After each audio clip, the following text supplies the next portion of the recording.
Baik, Bapak Ibu, calon jamaah haji Abdullah Group, insya Allah kita akan mulai acara kita di pagi hari ini ya.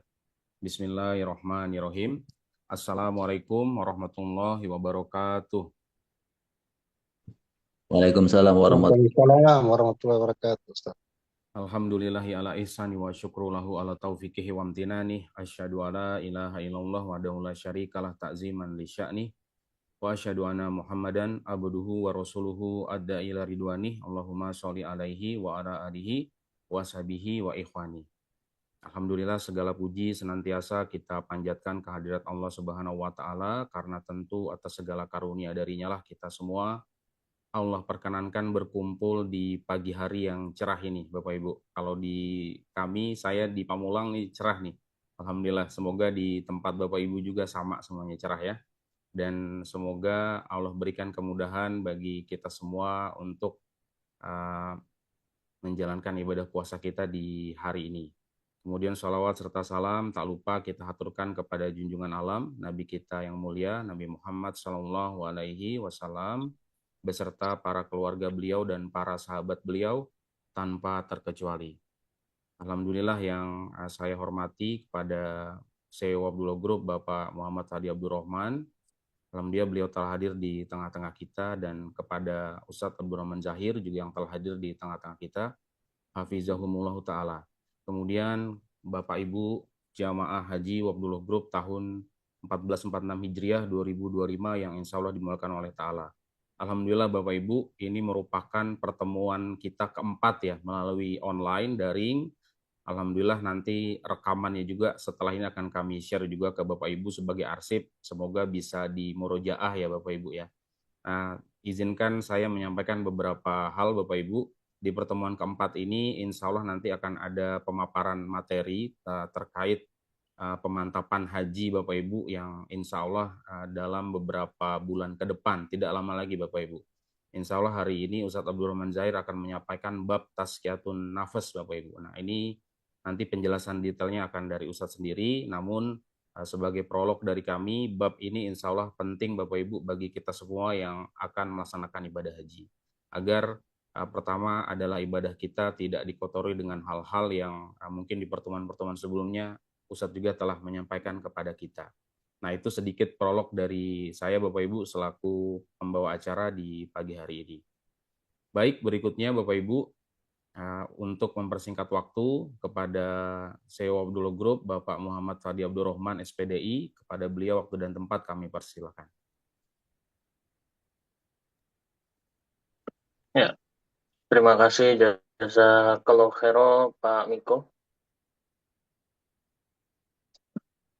Bismillah, Assalamualaikum warahmatullahi wabarakatuh. Waalaikumsalam warahmatullahi wabarakatuh. Alhamdulillahirabbil alamin. Innal hamdalillah nahmaduhu wa nasta'inu wa nastaghfiruh wa na'udzu billahi min sururi anfusina wa min sayyiati a'malina. May yahdihillahu fala mudhillalah wa may yudhlil fala hadiyalah. Asyhadu an la ilaha illallah wa asyhadu anna Muhammadar Rasulullah sallallahu alaihi wasallam wa ala alihi wa ashabihi amma ba'd. Alhamdulillahirabbil alamin. Bapak Ibu jamaah haji Furoda tahun 2025 Wafdullah Group. Alhamdulillahirabbil alamin. Tiada kata yang lebih indah kita ucapkan pada pagi hari ini kecuali mengucapkan puji syukur kita kepada Allah Subhanahu wa taala, yang mana alhamdulillah Allah Subhanahu wa taala masih memberikan kita banyak nikmat. Saking banyaknya Bapak Ibu, kita tidak bisa menghitungnya. Wa in ta'uddu nikmatallahi la tuhsuha. Jika kita menghitung nikmat Allah tidak akan bisa. Banyak sekali Bapak Ibu. Mulai dari kita bangun, tidur sampai kita tidur lagi, ya, dari nafas kita, oksigen, ya, kemudian kesehatan, semuanya Bapak Ibu yang Allah berikan kepada kita ini sangat banyak sekali, luar biasa. Nah, di sini Allah tidak memerintahkan kita untuk menghitungnya, tapi Allah memerintahkan kita untuk mensyukurinya. Alhamdulillahirabbil alamin, alhamdulillahirabbil alamin. Ya, setiap langkah kita bersyukur kepada Allah Subhanahu wa taala salah satu nikmat yang sangat luar biasa yaitu nikmat sehat dan nikmat longgar ya Bapak Ibu ya. Alhamdulillah Bapak Ibu semuanya diberikan nikmat sehat. Alhamdulillah bisa menjalankan ibadah puasa, ibadah bulan Ramadan yang mana sudah jalan 15 hari, insya Allah kurang 14 hari lagi kita Lebaran ya Bapak Ibu ya. Jadi nggak kerasa bentar lagi kita sudah Lebaran, ya makan ketupat. Nah, ini Alhamdulillah Bapak Ibu. Ya jadi itu adalah nikmat luar biasa dari Allah Subhanahu wa taala. Kita diberikan nikmat sehat, nikmat longgar, kita bisa menjalankan ibadah puasa dan alhamdulillah Bapak Ibu bisa menghadiri acara pada pagi hari ini Zoom untuk ikhtiar kita Haji 2025. Kudu ani manasikakum, ya Bapak Ibu bisa terus ikut manasik ya bersama Ustadz. Ini adalah salah satu bentuk ikhtiar, salah satu bentuk kita mempersungguh untuk menjalankan ibadah haji 2025. Yang insya Allah juga tidak lama lagi Bapak Ibu. Ya, kita sudah mulai Zoom ini dari bulan Desember ya Bapak Ibu ya. Sekarang sudah bulan Ramadan, ini juga nggak kerasa kan Bapak Ibu. Waktu sangat cepat berlalu. Alhamdulillah sampai di bulan Ramadan kita terus istiqomah, terus konsisten untuk bisa mengadakan Zoom meeting ini untuk komunikasi kami sebagai penyelenggara dan dengan para jamaah. Dan kita insya Allah tidak lama lagi, insya Allah bulan Mei akhir, insya Allah kita akan berangkat menunaikan ibadah haji rukun Islam yang kelima. Bunyal Islam ala khamsin antashhadu la ilaha illallah wa anna Muhammad Rasulullah wa iqamis shalah wa ita'iz zakah wa shaumi Ramadan wal haji baitullah man istata'a ilaihi sabila. Ya. Jadi rukun Islam yang kelima nih, Bapak Ibu, kita menjalankan rukun Islam yang kelima, ibadah haji 2025. Insya Allah sebentar lagi, insya Allah di bulan Mei. Nah, ini juga tanpa izin dari Allah Subhanahu wa taala juga tidak akan bisa Bapak Ibu. Ya, jadi kita juga namanya haji itu adalah undangan. Kita ini adalah calon tamu-tamunya Allah. Duyufullah, duyufur Rahman. Ya. Seperti namanya wafdullah. Wafdullah itu artinya tamu Allah, Bapak Ibu. Nah, dalam hadis disebutkan wafdullah salasah. Tamu Allah itu ada tiga, Bapak Ibu. Yang pertama Al-Ghazi, orang yang berperang. Kemudian wal mu'tamirin, orang yang umroh. Wal haju, dan orang yang berhaji. Nah, Bapak Ibu di sini sebagai tamu-tamunya Allah. Luar biasa, Bapak Ibu. Mungkin kalau kita diundang oleh penjabat, oleh presiden, ya, sebelum waktu kita bertemu dengan mereka-mereka, dengan beliau-beliau ini, ya, kita pasti menyiapkan semuanya, Bapak Ibu. Dari mulai pakaiannya, dari mulai persiapannya. Nah, ini Bapak Ibu kita dipanggil oleh pemilik alam semesta ini, yaitu Allah Subhanahu wa Ta'ala. Rabbul Alamin, Tuhannya seluruh alam ini. Nah, justru ya, ini adalah ya, yang sangat luar biasa Bapak Ibu yang diberikan kepada Bapak Ibu semuanya. Karena tidak sembarangan orang. Ya, namanya tamu itu dipilih. Si A, si B, si C dipilih. Namanya tamu itu dipilih Bapak. Dan Bapak Ibu di sini insya Allah dipilih oleh Allah Subhanahu wa taala untuk menjadi tamu-tamunya Allah ibadah haji 2025. Maka terus Bapak Ibu dalam hati, dalam lisan Bapak Ibu terus kita mengucapkan syukur alhamdulillahirabbil alamin. Sehingga Bapak Ibu Allah insya Allah akan mempermudah langkah kita untuk menuju Baitullah, untuk menuju Arafah, Al-Hajju Arafah, ya Bapak Ibu. Dan jangan lupa diiringi dengan doa. Terus kita berdoa supaya kita diundang oleh Allah Subhanahu wa taala untuk ibadah haji di tahun 2025. Yang mana alhamdulillah insya Allah untuk proses persiapan keberangkatan insya Allah sudah mendekati 70% ya Bapak Ibu ya. Insya Allah sudah mendekati 70%, 60 sampai 70% alhamdulillah. Untuk persiapan visa juga sudah kita mulai entry ya Bapak Ibu ya. Makanya kemarin kita sudah meminta data-data dan beberapa jamaah alhamdulillah sudah lengkap ya Bapak Ibu ya. Kemudian untuk masalah pembiayaan juga sudah kita info supaya jamaah bisa tepat waktu agar semua perjalanan ibadah kita dimudahkan oleh Allah Subhanahu wa taala. Nah, jadi alhamdulillah insya Allah persiapan kita sudah hampir di 70% ya Bapak Ibu ya. Nah, insya Allah Bapak Ibu untuk visa, karena kita fokus di visa dulu Bapak Ibu, karena kunci haji itu adalah di visa Bapak Ibu. La haji illa bitasrih. Tidak bisa haji kecuali dengan tasrih. Tasrih itu ya visa itu tasyirah. Jadi kita fokus di visa dulu yang insya Allah visa tasyirah ini insya Allah keluar di akhir Dzulqa'dah Bapak Ibu. Akhir Dzulqa'dah berarti kan Ramadan, Syawal, Dzulqa'dah ya. Itu paling lambat ya Bapak Ibu ya. Pertengahan Dzulqa'dah. Pertengahan Dzulqa'dah itu paling lambat. Nah, insya Allah kita keluar awal Dzulqa'dah insya Allah sudah keluar atau akhir Syawal Bapak Ibu. Insya Allah akhir Syawal atau awal Dzulqa'dah. Nah, insya Allah sudah keluar Bapak Ibu. Jadi insya Allah kurang 2 bulan lagi ya, satu setengah sampai 2 bulan lagi ya insya Allah visa ini terbit ya Bapak Ibu ya, karena sudah kita entry juga dan sudah kita masukkan nama Bapak Ibu semuanya. Jadi insya Allah siap ketika user ready langsung keluar untuk password dan kode OTP, kemudian kita masuk ke aplikasi Nusuk untuk pembayaran masyair ya Bapak Ibu ya. Setelah itu keluar visanya. Jadi sudah beberapa step sudah kita lewati, ya tinggal beberapa step lagi. Nah, di sini mohon dukungan para Bapak Ibu semuanya untuk selalu berdoa ya Bapak Ibu ya. Karena yang tadi yang saya bilang namanya haji itu adalah undangan.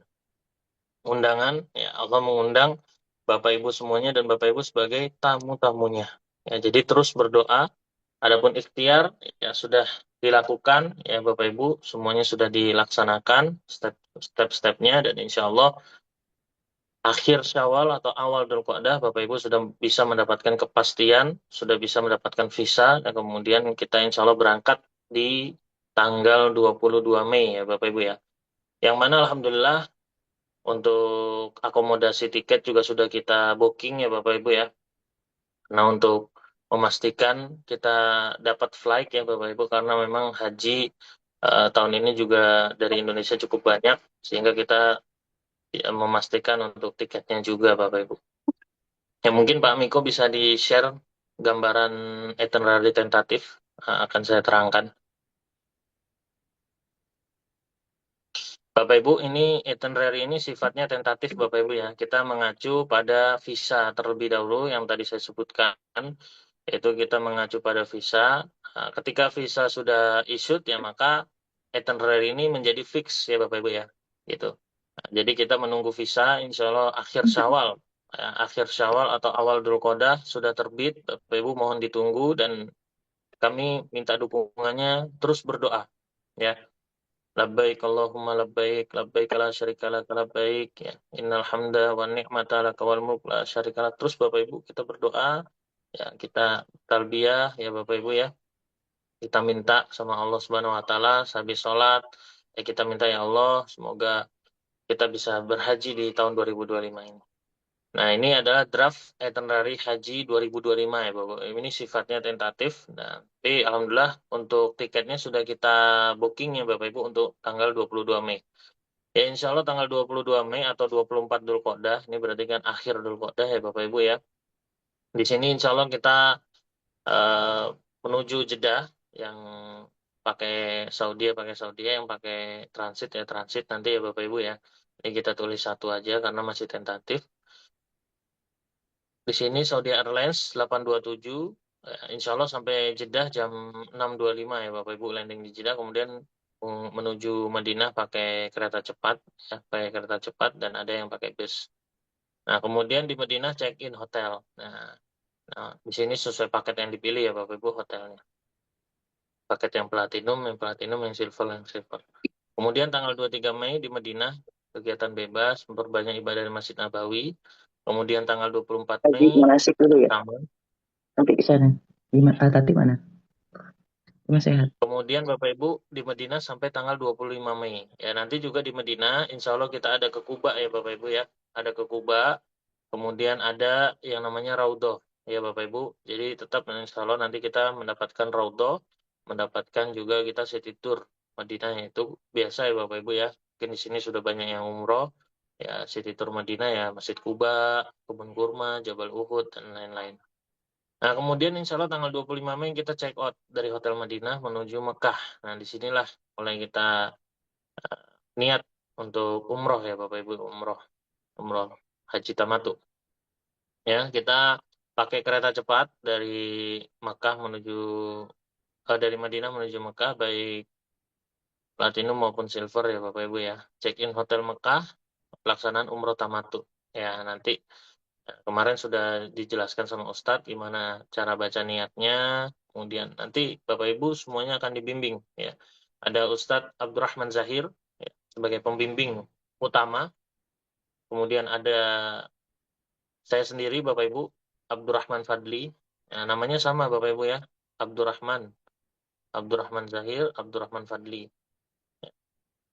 Kemudian ada Pak Miko juga ada Bapak Ibu. Pak Miko itu yang MC tadi Bapak Ibu, Pak Miko Klana. Nah ini. Kemudian ada Kang Uki Kausar ya. Kemudian nanti di sana ada Ustadz Wahyu Bapak Ibu. Nanti ada Mutawif di sana Ustadz Wahyu. Kemudian ada Ustadz Rozak ya Bapak Ibu ya. Jadi insya Allah banyak timnya untuk Mutawif dan tour leader Bapak Ibu. Dan ditambah lagi tim-tim handling di setiap titik ada. Ya, di Jeddah ada tim handling, kemudian di Madinah juga ada tim, ya, di kereta cepat ada tim. Jadi Bapak Ibu insya Allah semuanya dibimbing ya, dibimbing, dan insya Allah Bapak Ibu semuanya mendapatkan haji yang mabrur. Amin. Ya. Kemudian sampai Mekah Bapak Ibu melaksanakan umroh, kemudian Bapak Ibu check in hotel Mekah ya, sesuai paket yang dipilih. Yang platinum, yang silver. Di Mekah ini lumayan panjang Bapak Ibu. Di hotel Mekahnya ini check in-nya itu dari tanggal 25 Mei sampai tanggal 31. Ya, berarti 25, 26, 27, 28, 29, 30, 31. Nah, 6 malam, 7 hari di hotel Mekah. Jadi Bapak Ibu puas nih, bisa tawaf sunnah ya, silahkan ya. Kemudian Bapak Ibu bisa banyak doa di Masjidil Haram ya Bapak Ibu. Nah, kemudian Bapak Ibu di Masjidil Haram ini nanti juga kita akan mengadakan ya, di Mekah ini juga kita akan mengadakan beberapa kali manasik ya Bapak Ibu ya. Jadi 7 hari 6 malam ini juga kita nanti ada beberapa kajian-kajian dari Ustadz untuk memantapkan kita untuk beribadah haji di tanggal pada intinya, yaitu tanggal 8, 9, 10, 11, 12. Ini sampai tanggal 31 Mei, yaitu tanggal 4 Dzulhijjah Bapak Ibu. Baru kita cek out hotel Mekah, baru kita masuk apartemen transit. Nah, bagi yang silver ya hotel Mekahnya sama dengan apartemen transitnya sama, dengan hotel transitnya sama. Jadi tidak perlu check out. Nah, ini untuk yang ambil platinum, check out hotel Mekah dulu baru masuk ke apartemen transit. Nah, di apartemen transit ini sampai kapan? Sampai tanggal 8 Dzulhijjah. Ya Bapak Ibu ya, 5, 6, 7, 8. Nah, sampai tanggal 7 ngapain aja Ustaz di apartemen transit? Kok agak lama ini? 4 hari, 5 hari. Ya, memang semuanya Bapak Ibu di inti haji, sebelum inti haji semuanya itu masuk ke hotel transit atau apartemen transit ini Bapak Ibu. Yaitu berada dengan dekat dengan Mina ya Bapak Ibu ya, dekat dengan Mina supaya apa? Jamaah supaya fokus aja, tinggal istirahat aja di hotel itu, hotel transit itu, istirahat di situ untuk persiapan tanggal 8, 9, 10, 11, 12. Karena ini adalah inti haji. Nah, tanggal 4, 5, 6, 7. 4, 5, 6, 7. Jadi 3 malam 4 hari ya Bapak Ibu ya di apartemen. Nah, di sini Bapak Ibu nanti ada manasik praktek. Jadi kita langsung um, kemana namanya, ke Mina ya Bapak Ibu ya, langsung ke Mina, kita lihat Jamarot, Ula Aqabah, sehingga Bapak Ibu bisa lebih mantap nanti ketika pelaksanaannya. Nah, Bapak Ibu lanjut ke puncak haji, Pak Miko. Nah, puncak haji di sini adalah tanggal 8 sampai tanggal 13. Nah, disinilah Bapak Ibu intinya haji, Al-Hajju Arafah ya Bapak Ibu ya. Nah, jadi Bapak Ibu tanggal 8 kita mulai apa namanya Bapak Ibu untuk ibadah haji, yaitu tanggal 8 Dzulhijjah, yaitu Yaumut Tarwiyah. Benarnya Yaumut Tarwiyah ini sunnah ya Bapak Ibu yang kemana sudah dijelaskan oleh Ustaz Zahir. Ini sunnah hukumnya, tapi Bapak Ibu kita lebih baik ikut juga untuk Tarwiyah, karena insya Allah Wafdullah akan memfasilitasi lengkap ya. Jadi Bapak Ibu tidak rugi insya Allah ikut wafdullah, Masya Allah. Karena banyak travel juga tidak ada tarwiyah, Bapak Ibu. Perlu diketahui banyak travel tidak melakukan tarwiyah, karena tarwiyah ini hukumnya sunnah.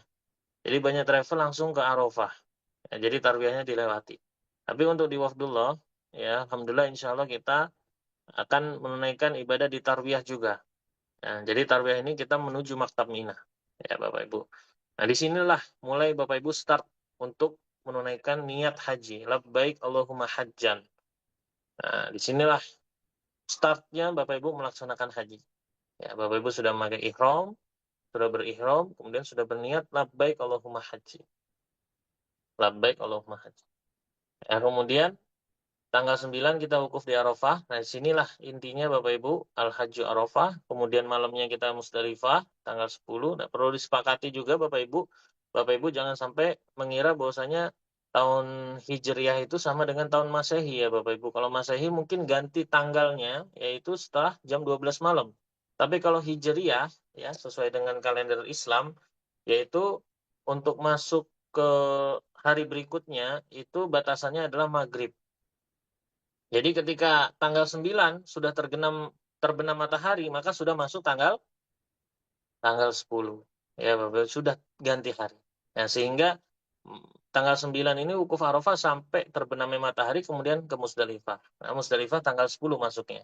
10 Dzulhijjah. Jadi kalau Hijriah, ya Bapak Ibu harus perlu diketahui, untuk Hijriah itu ganti tanggalnya itu setelah terbenamnya matahari. Jadi bukan lewat jam 12 malam. Kalau lewat jam 12 malam, ya mungkin itu Masehi ya. Tapi kalau untuk Hijriah, untuk kalender Islam, untuk ganti hari yaitu ba'da maghrib atau setelah terbenamnya matahari. Itu sudah ganti hari atau ganti tanggal ya Bapak Ibu ya. Nah, maka di sini Musdalifah ini masuk tanggal 10 ya, Musdalifah. Sudah masuk tanggal 10 karena sudah terbenam matahari dan kita meninggalkan Arafah. Nah, disinilah detik-detik sedih Bapak Ibu. Kita meninggalkan Arafah, Masya Allah. Luar biasa Bapak Ibu, makanya ketika di Arafah kita maksimalkan ya, mulai pada duhur sampai ya dari tergelincirnya matahari itu zawali syamsi sampai terbenamnya matahari. Disinilah intinya haji, al-hajju Arafah Bapak Ibu. Banyak doa di situ, doa apapun ya insya Allah Allah kabulkan Bapak Ibu. Ya, boleh pakai bahasa Indonesia, pakai bahasa Sunda, pakai bahasa Jawa. Allah Maha mengetahui Bapak Ibu. Bebas doanya. Ya.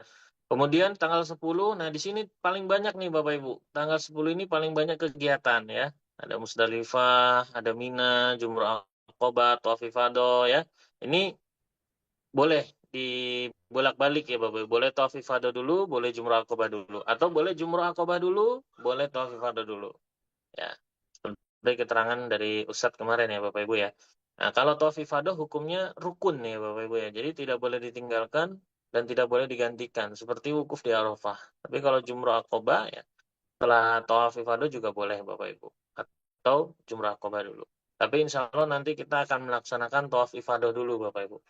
Jadi setelah dari Musdalifah ya untuk aktual di lapangan, karena kita sudah pernah nyoba Jumrah Aqabah dulu, pernah nyoba juga ya Pak Miko ya, Thawaaf Ifadah dulu, ternyata lebih ringan yang Thawaaf Ifadah dulu Bapak Ibu.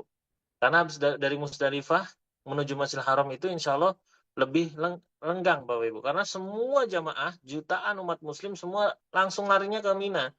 Ke Jumrah Aqabah Bapak Ibu, setelah dari Musdalifah. Tapi kita beda jalur, kita ada juga beberapa jamaah juga yang langsung Thawaaf Ifadah, tapi sedikit. Lebih banyak yang langsung Jumrah Aqabah. Sehingga kita milih aja yang lebih sedikit Bapak Ibu, supaya tidak terlalu crowded dan keuntungannya ketika kita sudah Thawaaf Ifadah berarti rukunnya sudah terlaksana. Ya, rukunnya sudah terlaksana. Karena Thawaaf Ifadah ada rukun haji. Ya, rukun haji. Thawaaf Ifadah dan sa'i haji itu adalah rukun. Sehingga ketika kita sudah melaksanakan rukun enteng Bapak Ibu. Nah, tinggal wajib-wajibnya aja nih, kan gitu. Ya Ustaz ya. Jadi, insya Allah kita melaksanakan Thawaaf Ifadah dulu. Dan enak, masih pagi Bapak Ibu. Kita bisa, bahkan kemarin itu yang tahun 2024 kita bisa sholat id bareng dengan Imam Masjidil Haram. Karena pas Idul Adha itu Bapak Ibu, tanggal 10 Dzulhijjah. Kita sampai di Masjidil Haram itu subuh ya Pak Miko ya, pas azan ya. Pas azan subuh, kemudian kita melaksanakan tawaf sebentar, kemudian sholat Id, Idul Adha, kemudian lanjut tawaf, jam 7, jam 8 sudah selesai Bapak Ibu. Lanjut kita sarapan di Tower Zamzam, kita sarapan di sana, kemudian baru kita ke Mina. Nah, sampai Minanya kita sudah santai Bapak Ibu, kita sudah pakai pakaian bebas, sudah boleh lukar, tinggal kita lempar jumroh akobah. Setelah lempar jumroh akobah, selesai udah. Kita tinggal santai, tinggal nunggu tanggal 11, 12, 13. Nah, di sini kita mabit di Mina Bapak Ibu ya. Nah, di sini juga sesuai paket pilihannya, yang maktabnya Forode, yang maktabnya di maktab VIP ya, maktab VIP Bapak Ibu. Jadi tanggal 11, 12, 13 ya, Jumroh Ula Usta Aqobah. Ya, di sini kita menunggu mabit di tenda Mina Bapak Ibu. Kenapa kita juga ada apartemen? Nah, silahkan apabila Bapak Ibu mau balik ke apartemen untuk atau hotel transit tadi untuk mandi-mandi atau apa, karena di tenda juga sangat crowded ya Bapak Ibu ya, silahkan. Ya, karena insya Allah nanti apartemennya itu juga kita berikan dekat dengan Mina ya, sekitar 1 sampai 2 kilo saja dari Jamarot ya Bapak Ibu ya, untuk apartemen transitnya tadi. Ya, jadi Bapak Ibu boleh bolak-balik ya. Nanti ketika sudah menjelang malam, Bapak Ibu balik lagi ke tenda. Paginya Bapak Ibu balik ke hotel transit, itu boleh. Nah, biasanya jamaah seperti itu untuk apa Bapak Ibu, mandi-mandi, kemudian istirahat lebih nyaman di hotel transit memang. Tapi Bapak Ibu untuk mabit di Mina itu hukumnya wajib ya Bapak Ibu ya. Jadi kenapa kita sediakan juga tenda di Mina seperti itu. Oke Bapak Ibu, selesailah ibadah haji Bapak Ibu. Jadi haji itu sebenarnya hanya tanggal 8 sampai tanggal 13, selesai setelah itu Bapak Ibu. 8 tarwiyah, 9 wukuf, ya, kemudian tanggal 10 itu Musdalifah, kemudian tawaf ifadah, kemudian sa'i haji, kemudian jumrah akobah, kemudian selesai, tinggal nunggu jumrah ula usta akobah. Ya, jumrah ula usta akobah. Itu tanggal 11, 12, 13. Sebenarnya Bapak Ibu boleh sampai tanggal 12 saja. Ya, namanya nafar awal. Sampai tanggal 12. Misalnya Bapak Ibu capek atau apa, udah Ustaz, saya cukup sampai tanggal 12 saja nafar awal, boleh Bapak Ibu. Tapi kalau Ustaz tanggung nih, tinggal sehari lagi, apalagi biasanya kalau udah terakhir itu tenda itu sepi ya Pak Miko. Karena semuanya udah balik Bapak Ibu, jamaah-jamaah Indonesia yang lain sudah balik, karena banyak jamaah Indonesia itu ngambil nafar awal. Ya, jadi tenda udah sepi Bapak Ibu. Di tanggal 11 mau ke 12 itu udah sepi ya.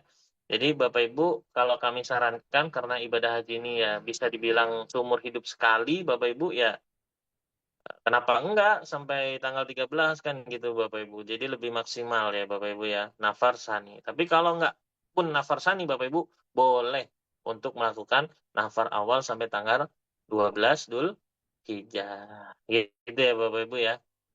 Masya Allah. Ini insya Allah sudah kerasa nih hawa-hawa hajiannya nih ya. Nah, semangat Bapak Ibu, semangat. Doa, husnudzon billah ya Bapak Ibu, insya Allah Bapak Ibu dipanggil oleh Allah Subhanahu wa taala, karena data Bapak Ibu semua sudah masuk dan sudah kita entry. Yang insya Allah akhir Syawal Bapak Ibu mendapat kepastian keberangkatan, yaitu dengan diterbitkannya visa haji Bapak Ibu semuanya. Masya Allah. Nah, tanggal 13 selesai, balik ke apartemen transit, ke hotel transit. Nah, biasanya di sini kita makan-makan Bapak Ibu. Nah, nanti kita ajak ke Taif ya untuk makan-makan nasi mandi kambing ya. Boleh dah tuh.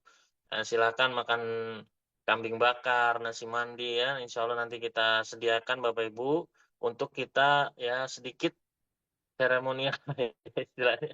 Setelah haji capek kan Bapak Ibu ya.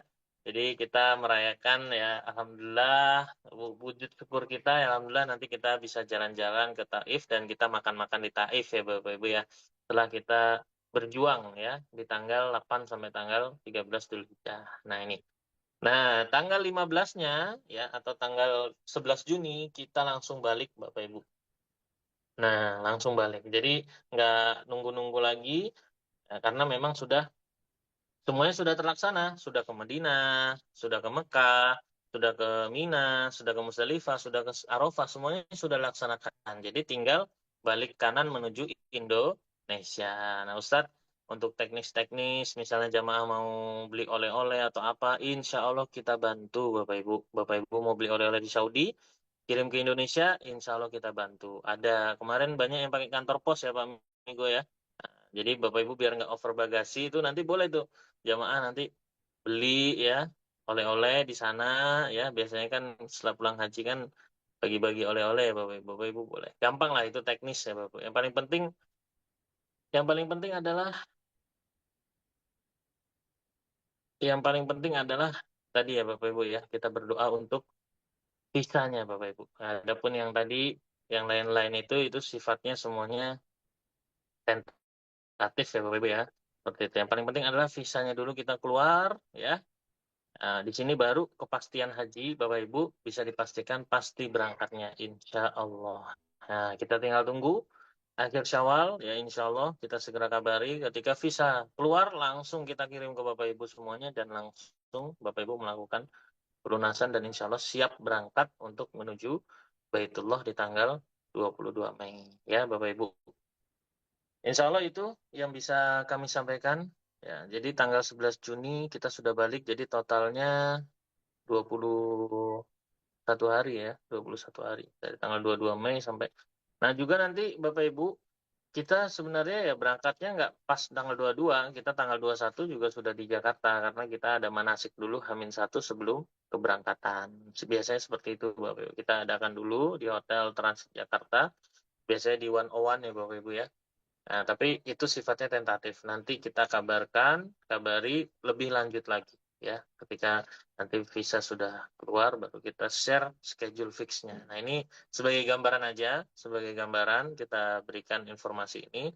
Nah, tapi insya Allah Bapak Ibu sudah mendekati 70% informasi update untuk per hari ini Bapak Ibu. Semoga Allah memberikan aman, selamat, lancar, barokah. Semoga Bapak Ibu diberikan sehat, diberikan kuat, diberikan aman ya Bapak Ibu, diberikan kenikmatan ya, longgar, sehat, kemudian Bapak Ibu juga bisa melaksanakan ibadah haji dengan lancar. Dan yang paling penting Bapak Ibu, satu Bapak Ibu, di sini adalah wa atimul hajja wal umrota lillah. Sempurnakanlah haji dan umroh lillah, karena Allah.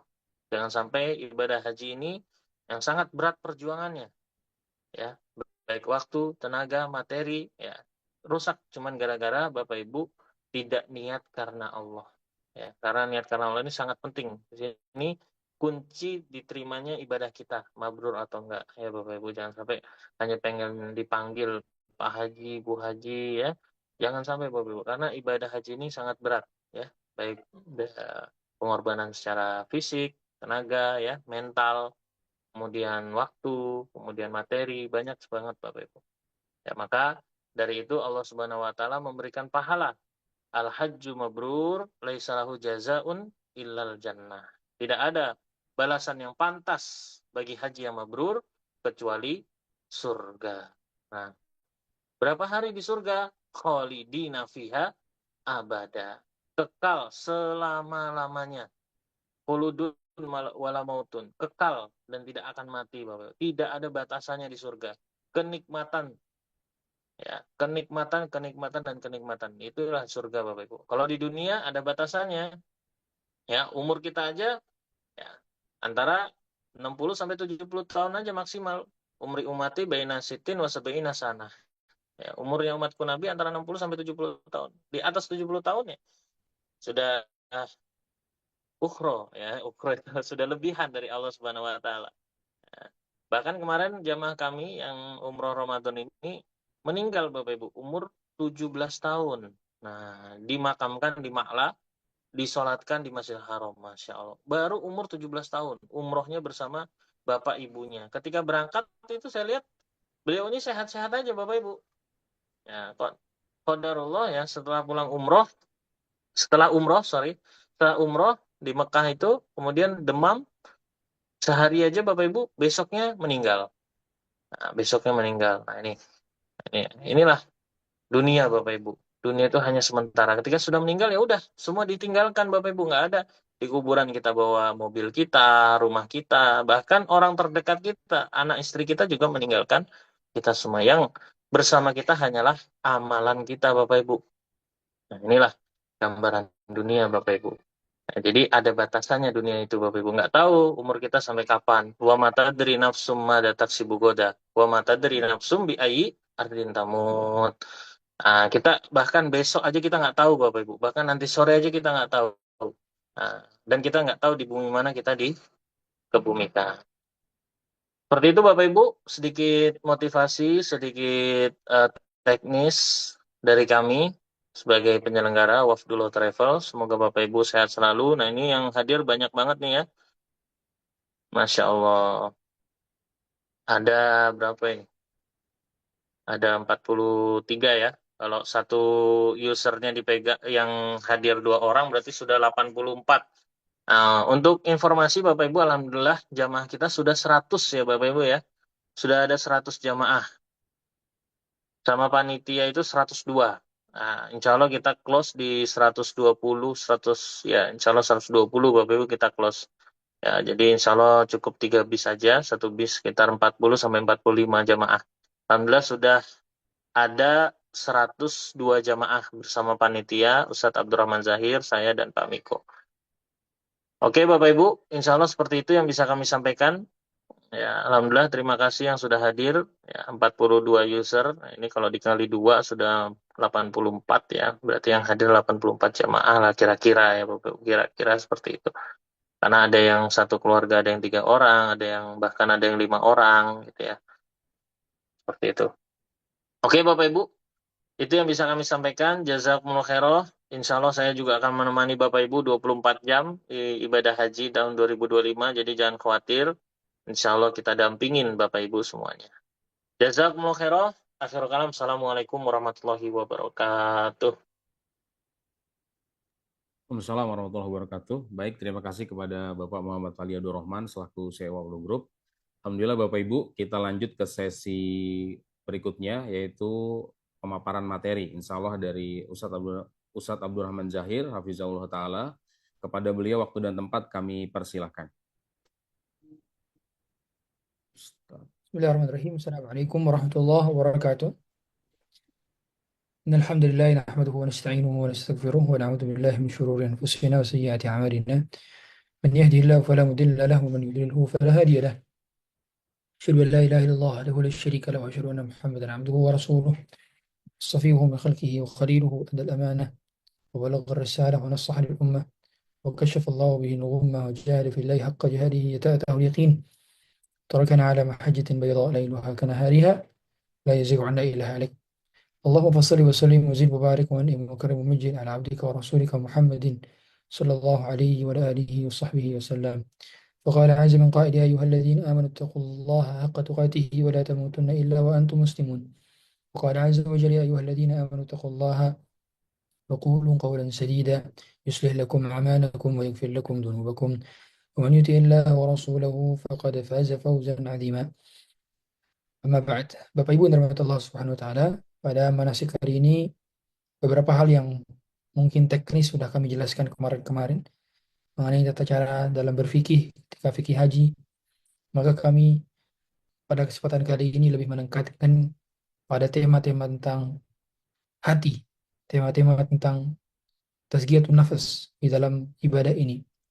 Yang mana ibadah ini bukan hanya sekadar ritual, bukan hanya sekadar gerakan, bukan hanya sekadar ucapan, tapi dia adalah amalan hati. Seorang berhaji bukan dengan uangnya, bukan dengan waktunya, bukan dengan fisiknya belaka, tapi dia berhaji dengan hatinya.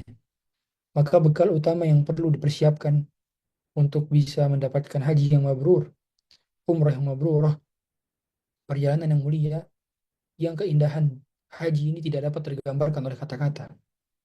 Orang yang mengetahui kenikmatan berhaji, dia akan sulit mendeskripsikan bagaimana indahnya haji. Akan sulit menggambarkan bagaimana menakjubkannya haji. Bagaimana istimewanya haji. Orang yang betul-betul menggunakan harta yang halal, dia effort dengan segala hal yang dia ingin capai dengan hajinya, sampai mungkin jual rumah, mungkin jual kendaraan untuk bisa berangkat haji. Kemudian Allah sampaikan di sana bersama jutaan orang yang datang dari belahan bumi mengucapkan kalimat talbiyah di langit-langit Arafah, di langit-langit Muzdalifah, di langit-langit Mina. Dan itu semua turut tergambarkan indahnya. Kecuali bagi mereka yang pernah merasakannya dengan keadaan haji yang mabrur. Maka keindahan haji ini jangan sampai kita terlena dengan euforianya belaka. Kita terlena dengan sekedar teknis belaka. Kita mengandalkan diri kita, ya udah kan gitu doang, gampang. Atau sampai kita nggak hadir sengaja manasik dengan meremehkan, kamu udah pernah. Atau menganggap ya itu mah teknis gampang. Tidak. Orang yang bahkan mungkin panitianya saja, silakan tanya ke para penyelenggara. Mereka sudah berkali-kali menyelenggarakan haji, bukan dari travelnya saja, tapi dari Kementerian Agamanya, dari Amirul Hajjnya di Saudi, kemudian handlingnya, semua yang terkait dengan ibadah haji. Tiap tahun mereka haji.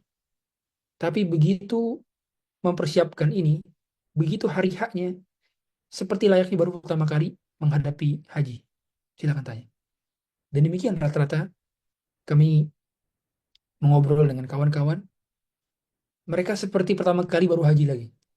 Seperti Allah buat blank. Seperti ada saja masalah-masalah baru yang tidak pernah dilihat sebelumnya.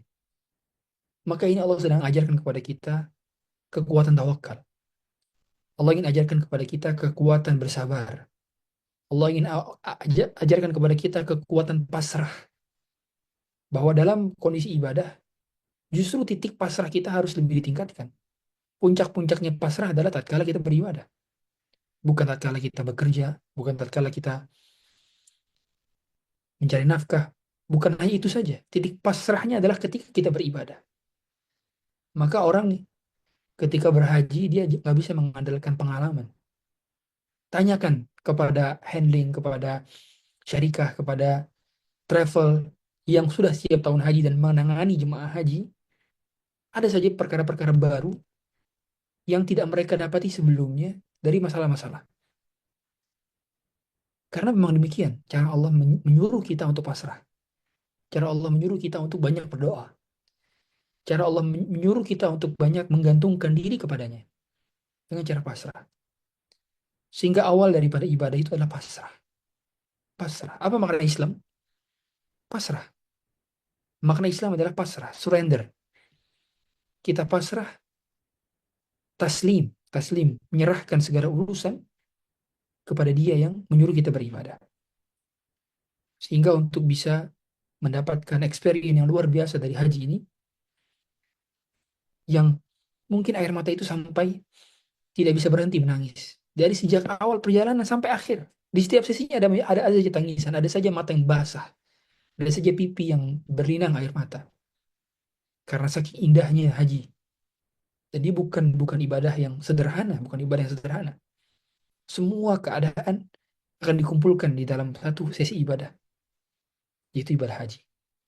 Oleh karena itu, hadirin Allah SWT, beberapa hal yang ingin kami sampaikan. Kita setiap hari harus memupuk kerinduan.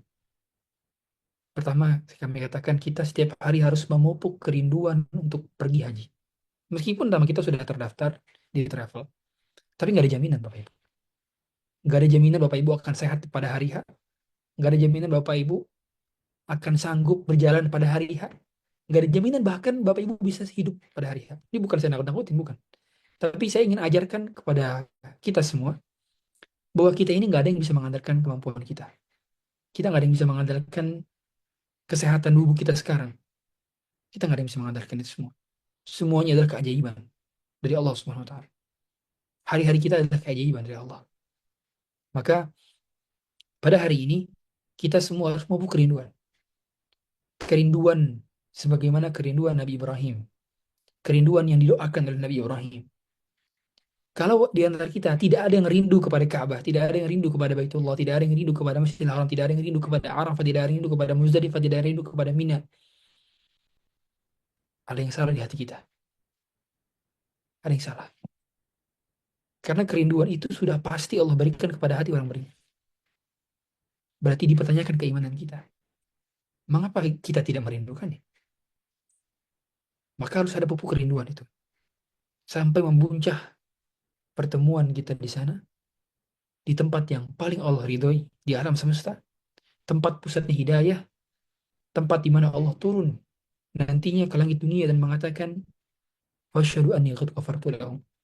Saksikanlah bahwa aku telah mengampuni mereka semuanya.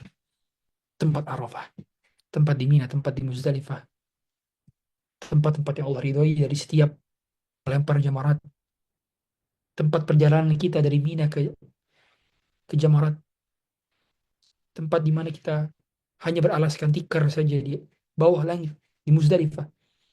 Tempat-tempat itu harus kita rindui. Sehingga bukan hanya visualisasi kita yang kita lihat pemandangan haji tahun lalu, tapi kita harus memupuk kerinduan dengan banyak berdoa kepada Allah. Ya Allah, sampaikanlah saya di tanggal 9 Zulhijjah bisa di Arafah. Ya Allah, sampaikanlah saya di tanggal 10 Zulhijjah. Saya sudah berada di tenda-tenda Mina untuk siang harinya melempar jumrah. Ya Allah, sampaikanlah saya di tanggal 11, 12, 13 bisa berada di tenda-tenda Mina untuk menyelesaikan nafar awal atau nafar thani saya. Ya Allah, sampaikanlah saya di tanggal 8 Zulhijjah untuk bisa berada di Mina untuk mempersiapkan hari esoknya di hari tarwiyah. Jadi seorang yang mampu kerinduan itu, dia sudah mulai memvisualisasikan. Dia sudah lihat haji tahun lalu seperti apa. Dia sudah lihat bagaimana dokumentasi tahun lalu. Bagaimana peluhnya, bagaimana keadaannya. Semua dia lihat. Karena dia tahu ini bukan ibadah yang sederhana, ibadah yang luar biasa. Pada kesempatan kali ini, kami akan membahas tentang hakikat talbiyah, yang nantinya kita akan banyak mengungkapkan kalimat talbiyah. Kalau pada saat kita umroh, kita hanya mengucapkan talbiyah semenjak mengambil miqat hingga nanti kita melihat Ka'bah. Adapun pada saat haji, kita mengucapkan kalimat talbiyah berhentinya ketika kita lempar jamarat. Pada saat melempar jamarat sudah berhenti. Sehingga kita lebih lama mengucapkan kalimat talbiyah. Dan zikir talbiyah ini adalah zikir yang indah, yang diimpikan oleh banyak kaum muslimin di seluruh penjuru alam semesta. Zikir ini hanya bisa dilakukan oleh mereka yang berihram. Mereka yang berihram. Sehingga ketika kita berhaji, kita punya privilege mengucapkan kalimat zikir ini. Karena labbaik Allahumma labbaik tidak berpahala kalau kita ucapkan sekarang. Tidak berpahala. Tidak disyariatkan juga. Orang yang mengucapkan kalimat talbiyah after dia sholat, sekarang-sekarang nggak berpahala. Bahkan tidak disyariatkan. Merupakan ibadah baru berarti yang dibuat-buat. Sehingga zikir ini khusus. Khusus bagi mereka yang mendapatkan invitation dari Allah. Khusus bagi mereka yang mendapatkan undangan spesial dari Allah. Zikir yang hanya bisa diungkapkan oleh mereka yang mendapatkan panggilan. Dan mereka memenuhi panggilan. Bukan hanya diundang, tapi mereka memenuhi undangan. Karena banyak mereka yang diundang, semua di antara kita diundang oleh Allah. Wa'adzin fin nasi bil haji ya'tuka rijala wa 'ala kulli dhamir ya'ti min kulli fajjin amik. Lillahi 'alan nasi hijjul baiti man istata'a ilaihi sabila. Allah mengundang semua di antara kita. Tapi yang memenuhi panggilan hanyalah mereka yang datang. Yang memenuhi panggilan adalah yang mereka yang Allah mampukan. Mampukan bukan uangnya saja, bukan fisiknya saja, bukan waktunya saja, tapi juga kekuatan hatinya untuk memenuhi panggilan yang Allah panggil sejak zaman Nabi Ibrahim. Ketika Allah menyuruh Nabi Ibrahim naik di atas Jabal Abi Qubais dan teriak, kabarkan ke seluruh manusia bahwa Allah mewajibkan haji. Maka Nabi Ibrahim mengatakan, bagaimana bisa sampai suaraku? Wa sauti la yablughuhum. Sedangkan suaraku tidak sampai ke mereka. Maka Allah mengatakan, nadin wa alaina al-balagh. Tugasmu hanya menyeru, sedangkan kami yang menyampaikan. Maka perintah itu dijawab oleh mereka-mereka yang Allah mampukan. Hatinya, mampukan fisiknya, mampukan waktunya, mampukan jasadnya. Kalimat talbiyah ini kalimat labbaik Allahumma labbaik. Labbaik la syarika laka labbaik innal hamda wa ni'mata laka wal mulk la syarika. Itu adalah kalimat talbiyah Nabi sallallahu alaihi wasallam. Yang kalau kita kulik kalimatnya, labbaik Allahumma labbaik. Ya Allah, aku memenuhi panggilan Engkau. Ya Allah, aku memenuhi panggilan Engkau. Kita mengulang. Adanya repetisi dalam satu kalimat menunjukkan bahwa kesungguhan. Jadi setiap orang yang merepetisi sesuatu itu menunjukkan adanya kesungguhan. Makanya Nabi SAW itu kalau berdoa 3 kali. Karena idza ada thalathan wa idza sa'ala thalathan. Beliau juga kalau berkata, beliau mengulang 3 kali. Makanya para sahabat bisa hafal apa yang beliau ungkapkan karena beliau mengulang 3 kali, merepetisi 3 kali. Berarti ada penekanan. Labbaik Allahumma labbaik. Labbaik la syarika laka labbaik. Ada pengulangan dari kalimat labbaik. Innal hamda wan ni'mata laka wal mulk. Sungguhnya pujian dan kenikmatan. Innal hamda wan ni'mah. Pujian. Alhamda, Allah menyuruh kita mengucapkan alhamdulillahi rabbil alamin. Alhamdu itu ada alif lam di depannya. Alif lam. Alif lam di situ menunjukkan alif lam al-istighraqiyah. Bahwa semua kenikmatan dinisbatkan kepada Allah. Tidak ada boleh seorang makhluk pun yang menisbatkan kenikmatan itu bahwa dia yang menciptakan. Tidak boleh. Makanya alhamdu, semua kenikmatan. Saya bisa berada di sini. Saya bisa menghirup udara di sini. Saya bisa berhaji, semua kenikmatan Allah yang ciptakan. Wa ni'mata laka wal mulk. Adalah milik engkau dan kerajaan engkau. La syarika lak. Maka tidak ada sekutu bagi engkau. Maka kalimat talbiyah itu memiliki 8 makna. Kalimat talbiyah ini memiliki 8 makna. Sebagaimana disampaikan oleh Ibnu Qayyim al-Jauziyah. 8 makna itu yang pertama adalah ijabatan laka ba'da ijabah. Jadi makna pertama dari kalimat talbiyah adalah aku memenuhi panggilan engkau dan aku memenuhi panggilan engkau. Jadi ijabatan ba'da ijabah, ijabatan laka ba'da ijabah. Memenuhi panggilan engkau sungguh-sungguh. Itu makna yang pertama. Makna yang kedua adalah inqadtu laka wasa'at nafsi laka khadi'atan dhalilah. Aku tunduk kepada engkau dan jiwaku lapang untuk engkau dalam kondisi rendah dan hina untuk engkau. Sehingga makna kalimat talbiyah itu bukan hanya memenuhi panggilan, tapi kita melapangkan hati dan jiwa sekaligus merendahkan jiwa kita dan menghinakan diri kita kepada yang memanggil.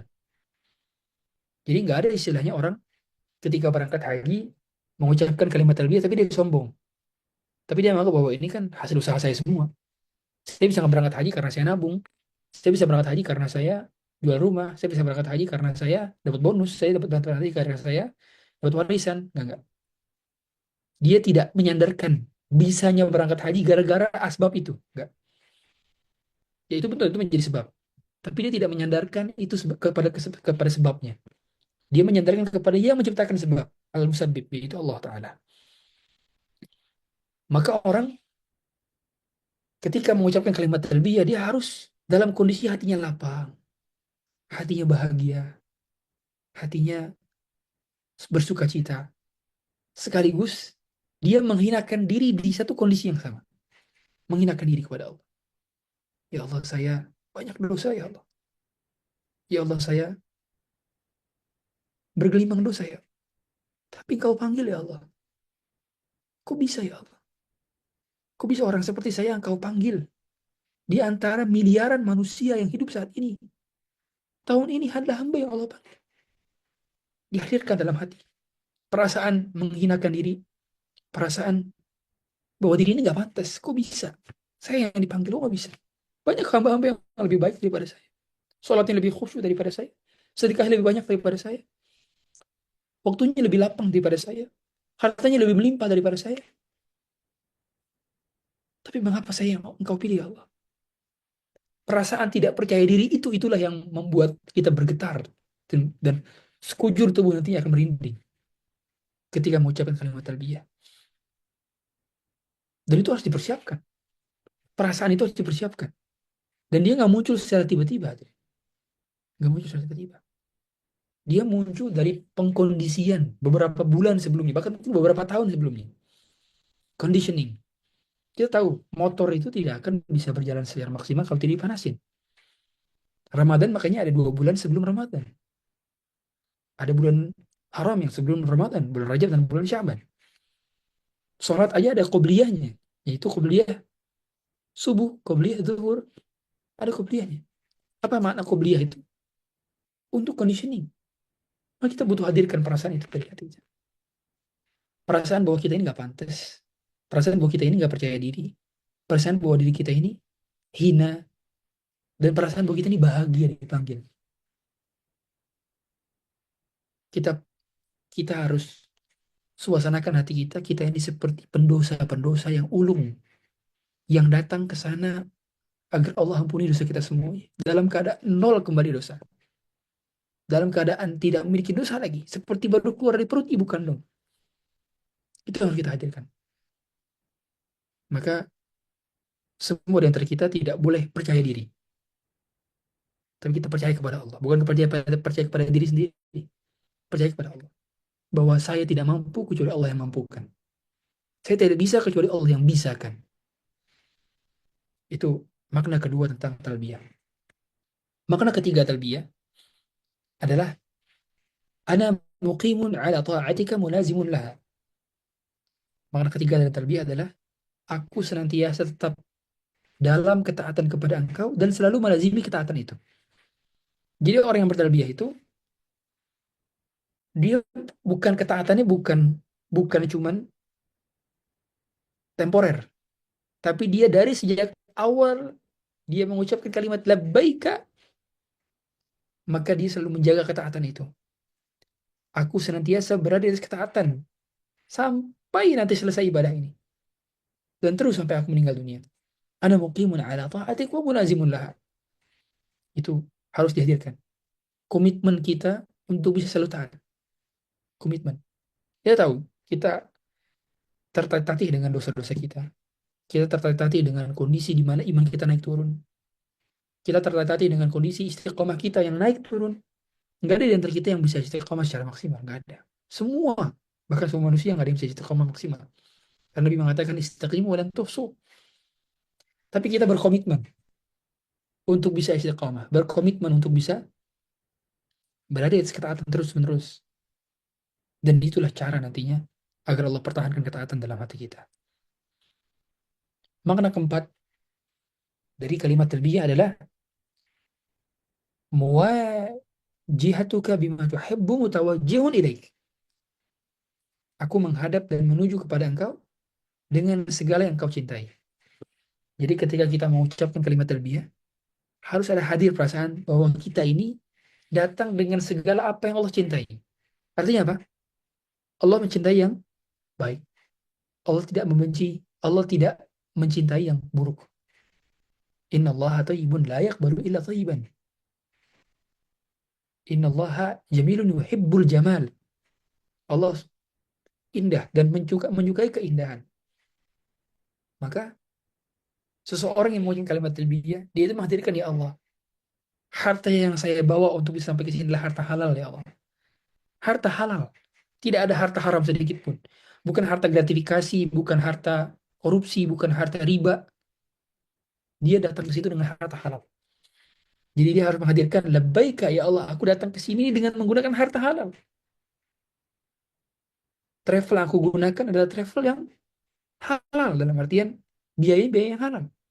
Semua transportasi, kendaraan, pakaian, uang saku, sampai lauk pauk mungkin yang dibawa dari Indonesia, semuanya halal. Tidak ada yang haram. Maka jangan pernah pakai dana yang kita gunakan untuk haji dari dana haram. Jangan pernah. Pastikan dia ada dana halal. Dana halal. Pastikan. Karena tidak boleh haji pakai dana haram. Hajinya sah, tapi tidak berpahala sama sekali. Tidak berpahala sama sekali. Maka pastikan kita menggunakan dana yang halal. Dana yang halal. Sehingga kita ketika berhaji, bertalbiyah, kita mengucapkan labbaika dalam kondisi kita ini membuat Allah senang dengan apa yang dicintainya. Yaitu harta yang kita gunakan, semua yang kita gunakan untuk beribadah adalah yang halal. Kemudian yang kelima adalah hubban laka ba'da hubbin. Yang kelima adalah aku datang karena mencintaimu dan karena mencintaimu. Jadi kita dalam beribadah itu harus menggabungkan 3 aspek ibadah sekaligus. Yang pertama adalah aspek dari sisi khauf. Khauf itu ketakutan, tidak diterima amalnya. Yang kedua raja, berharap. Yang ketiga mahabbah, aspek mahabbah. Dan ibadah haji harus menggabungkan 3 ini juga. Ketakutan amal kita, haji kita tidak diterima, berharap haji kita diterima, dan mencintai Allah dalam perkara ibadah haji. Sehingga ketika mengucapkan kalimat talbiyah, ya Allah, aku betul-betul datang ke sini karena aku cinta kepada Engkau. Hubban laka ba'da hubbin. Perasaan itu harus dihadiri dalam hati kita. Yang nggak boleh kita haji ya karena biar nggak dikata orang-orang, masa udah punya banyak duit tapi nggak haji-haji. Bukan itu motivasi hajinya. Haji bukan gara-gara sekedar disuruh orang tua untuk haji, gara-gara udah kaya. Bukan. Haji bukan gara-gara dia dapat uang eh, kebetulan dapat uang saja gitu. Bukan. Tapi memang betul-betul karena dia ingin mencintai Allah. Hubban laka ba'da hubbin. Apalagi jelas bukan karena ingin dapat gelar Pak Haji atau Ibu Hajah. Enggak. Sama sekali nggak ada keinginan untuk dipanggil itu. Bahkan dia menutup pintu-pintu dipanggil itu. Nolak deh kalau dipanggil Pak Haji atau Bu Hajah, dia nolak. Nggak usah panggil Bu Hajah atau Pak Haji.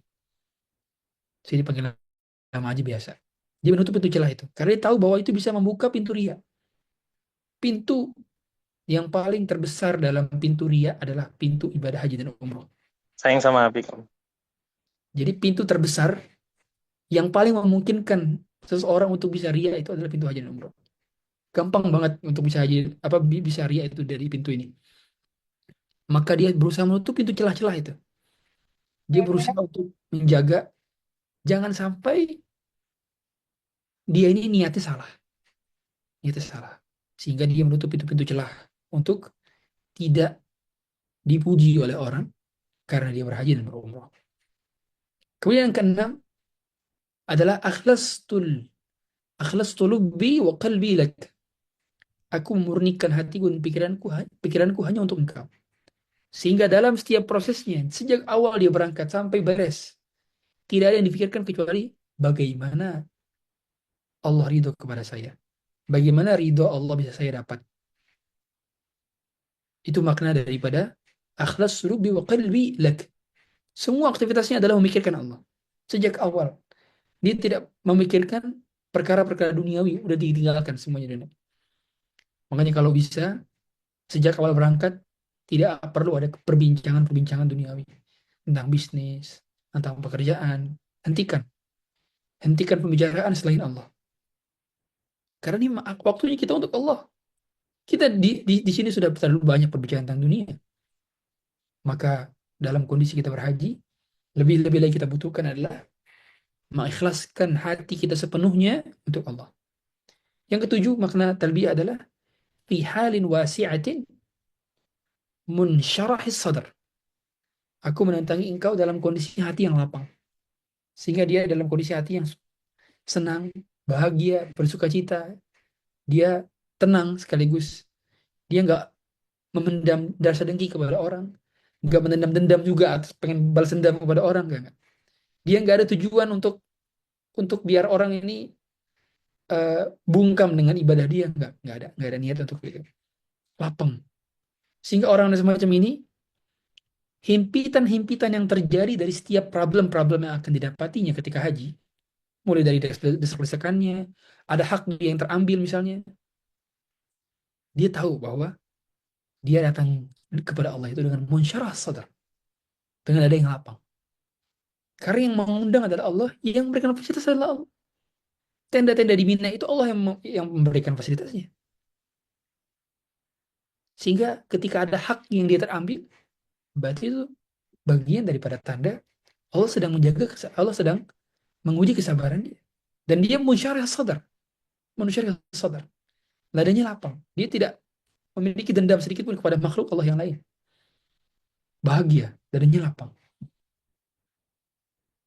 Dan yang kedelapan adalah iqtiraban ilaika ba'da iqtirabin kama yataqarrabul muhibbu min mahbubih. Aku terus mendekatkan diriku kepada engkau sebagaimana seorang pencinta yang mendekatkan kepada kekasihnya. Ini dalam Hasyiat Ibnu Qayyim ala Sunan Abi Dawud.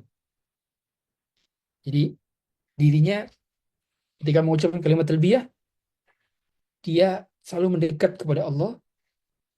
Aku datang ini untuk mendekat kepada engkau. Sebagaimana seorang kasih yang mendekat kepada kekasihnya. Sehingga dia dipenuhi dengan rasa rindu, gembira, lapang. Karena dia tahu bahwa fokusnya adalah bagaimana mendekat kepada yang menciptakannya. Maka itu kalimat labbaik Allahumma labbaik. Itu baru itu kalimat doang. Ada 8 makna. Adapun kalimat talbiyah innal hamda wan ni'mata laka wal mulk. Lihatlah alhamdulillah itu digandengkan dengan nikmah. Kenikmatan digandengkan dengan pujian. Dan al-mulk itu kepemilikan. Ya, disendirikan. Laka wal mulk disendirikan. Karena pujian kepada Allah diantaranya karena kenikmatan-kenikmatan yang Allah berikan itu seakan-akan ketika seorang bertarbiyah dia mengucapkan kata tidak ada pujian yang sungguhnya kecuali hanya kepada Engkau karena seluruh kenikmatan seluruhnya hanyalah dari Engkau. Tidak ada seorang pun yang di antara kita yang dapat menciptakan kenikmatan. Wa ma bikum min ni'matin fa min Allah. Begitu kata Allah dalam surah An-Nahl. Sebagaimana dijelaskan tadi, wa in ta'udu ni'matallahi la tuhsuha. Semua kenikmatan ini punya Allah, makanya kita tidak mampu menghitungnya. Bahkan tidak ada yang dapat mengetahui semua kenikmatan yang Allah ciptakan kecuali Allah. Jadi kita saja nggak dapat mendeteksi yang mana yang kenikmatan, yang mana yang bukan. Nggak mampu kita, saking banyaknya nggak mampu. Jangankan menghitung, mendeteksi aja nggak tahu. Ini kenikmatan atau bukan. Kita nggak tahu kecuali Allah yang mengetahuinya. Saking banyaknya kenikmatan. Maka ketika dia bertarbiyah, harusnya kita meresapi bahwa seluruh kenikmatan, anugerah, kemudahan, keimanan, dan berbagai macam karunia itu tidak terhingga jumlahnya. Semuanya dari Allah. Dan al-mulk tadi, laka wal mulk, artinya kepemilikan hanya kepada Engkau. Maka artinya hanya Allah yang menciptakan alam semesta dan tidak ada seorang pun selain Allah yang dapat menciptakan. Karena mutlak daripada penciptaan itu Allah yang menciptakan. Makanya Allah mengatakan, ya ayyuhal nasu duribu matsalun fastami'u lah. Wahai manusia, telah dibuat perumpamaan, maka dengarkanlah. Innal ladzina tad'una min dunillahi la yakhluqu dzubaba walau ijtama'u lah. Sungguhnya segala yang kamu seru sekalian selain Allah tidak dapat menciptakan seekor nyamuk pun atau seekor lalat pun. Walau ijtama'u, meskipun mereka berkumpul. Wa iyastubhu dzubabu syai'an la yastanqidhuhu min. Dan jika lalat itu merampas dari mereka nggak bisa merampasnya kembali dari lalat tersebut. Misalnya ada lalat ngambil satu tetes daripada air yang ada di minuman kita. Kita nggak bisa mengambilnya lagi itu dari lalat itu, air tetesan itu. Nggak bisa. Ya. Dha'ufat talib wal matlub. Maka amat lemah dan lemah sekali yang menyembah dan disembah. Jadi seandainya seluruh sembahan Allah ini berkumpul, baik yang disembah malaikat, para nabi, orang soleh, dan juga para jin untuk bersatu padu menciptakan alat, maka mereka tidak akan mampu. Jangan menciptakan alat, menciptakan biji-bijian saja yang ditanam akan bertunas tumbuh, maka tidak akan mampu. Maka al-mulk artinya adalah seluruh penciptaan ini adalah Engkau yang menciptakan. Bahkan diriku datang ke sini adalah Engkau yang menciptakan. Ya. Jadi dari sini kita bisa tahu bahwa sungguhnya kandungan dari kalimat tarbiyah ini adalah tauhid kepada Allah. Kalimat tauhid yang paling utama yang diungkapkan ketika seorang berhaji dan berumur adalah kalimat tarbiyah. Pengakuan bahwa hanya Allah yang dapat menciptakan, yang memiliki, yang memberikan kenikmatan. Karenanya hanya kepadanya lah ibadah itu ditunjukkan. Maka Jabir radhiyallahu ta'ala mensifati bagaimana tarbiyah Nabi SAW dengan berkata, fa'ahallaha bitauhid. Nabi itu bertarbiyah dengan tauhid. Jadi Jabir ini mengungkapkan bahwa kalimat labbaik Allahumma labbaik la syarika lak adalah kalimat tauhid. Karena ini adalah syiarnya para jemaah haji. Talbiyah merupakan syiar tauhid yang disunahkan untuk diucapkan dengan suara keras. Dan makna dari tauhid adalah artinya mengesahkan Allah, membesarkan Allah, mengkecilkan diri kita. Sehingga kemarin di antara kita yang membesarkan harta kita, membesarkan proyek kita, membesarkan keluarga kita, membesarkan anak kita, membesarkan pencapaian kita, maka ketika kita mengucapkan kalimat tarbiyah, tidak ada yang besar dan boleh besar kecuali Allah. Tidak ada yang boleh merasa besar kecuali Allah. Karena semua kita kecil. Dan semua yang kita miliki pada akhirnya adalah milik Allah. Sekaligus mereka semua yang kita menjadi kepemilikan kita, itu disandarkan kepada Allah. Karena semua mereka kecil. Makanya Nabi SAW pernah mengatakan, Atani Jibril alaihissalam. Jibril mendatang kepadaku. Faqala, yang dia mengatakan, An amur ashabi aw ma'iya an yarfa'u aswatahum bitalbiyah. Jibril menyuruh aku dan juga sahabat-sahabatku untuk mengucapkan kalimat talbiyah. Bahkan Abu Sa'id Al-Khudri mengatakan, kharajna ma'a Rasulillah sallallahu alaihi wasallam nasrukhu bil haji surakhan. Kami keluar bersafar bersama Nabi sallallahu alaihi wasallam dan kami bertalbiyah dengan teriak-teriak. Jadi kalimat talbiyah ini diteriakkan oleh mereka yang laki-laki ya. Namun kalau wanita itu tidak teriak ya. Tapi memang teriakan ini adalah teriakan yang wajar ya, yang tidak memudahkan diri sendiri. Adapun wanita hanya cukup lirih saja kalimat talbiyahnya. Dan kalimat talbiyah ini adalah zikir yang paling banyak diucapkan ya, oleh jemaah haji. Mereka mengucapkannya di Mina, di Muzdalifah, di Padang Arafah, dan menjelang melempar jamarat. Sampai melempar jamarat baru berhenti. Makanya kata Nabi SAW, Ma ahalla muhillin qattun wala kabbara mukabbirun qattun illa busyara bil jannah. Tidaklah seorang pun yang berihlal atau bertalbiyah dan tidak pula seorang yang bertakbir kecuali diberi kabar gembira dari surga. Hadis Tabrani yang diriwayatkan oleh atau Imam Tabrani disahihkan oleh Syekh Al-Albani. Sehingga kalimat talbiyah adalah kalimat yang menandakan bahwa seorang itu keluar dari dunia menuju akhirat. Yang dirinya menyatakan dari lubuk hatinya yang paling dalam bahwa dia ingin memenuhi panggilan Allah. Ungkapan yang menjiwai, mempengaruhi apa-apa yang ada di sekitarnya. Sehingga setiap kita bertalbiyah, maka kanan kiri kita pun ikut bertalbiyah. Makanya kata Nabi SAW, Ma min muslimin yulabbi illa labballahu an yaminihi wa an shimalihi wa min syajarin aw hajar hatta madar hatta tanqati al-ardu min hahuna wa hahuna. Tidaklah seorang muslim bertalbiyah kecuali di kanan kirinya pun ikut bertalbiyah. Dari bebatuan, dari pepohonan, bahkan dari debu yang berterbangan.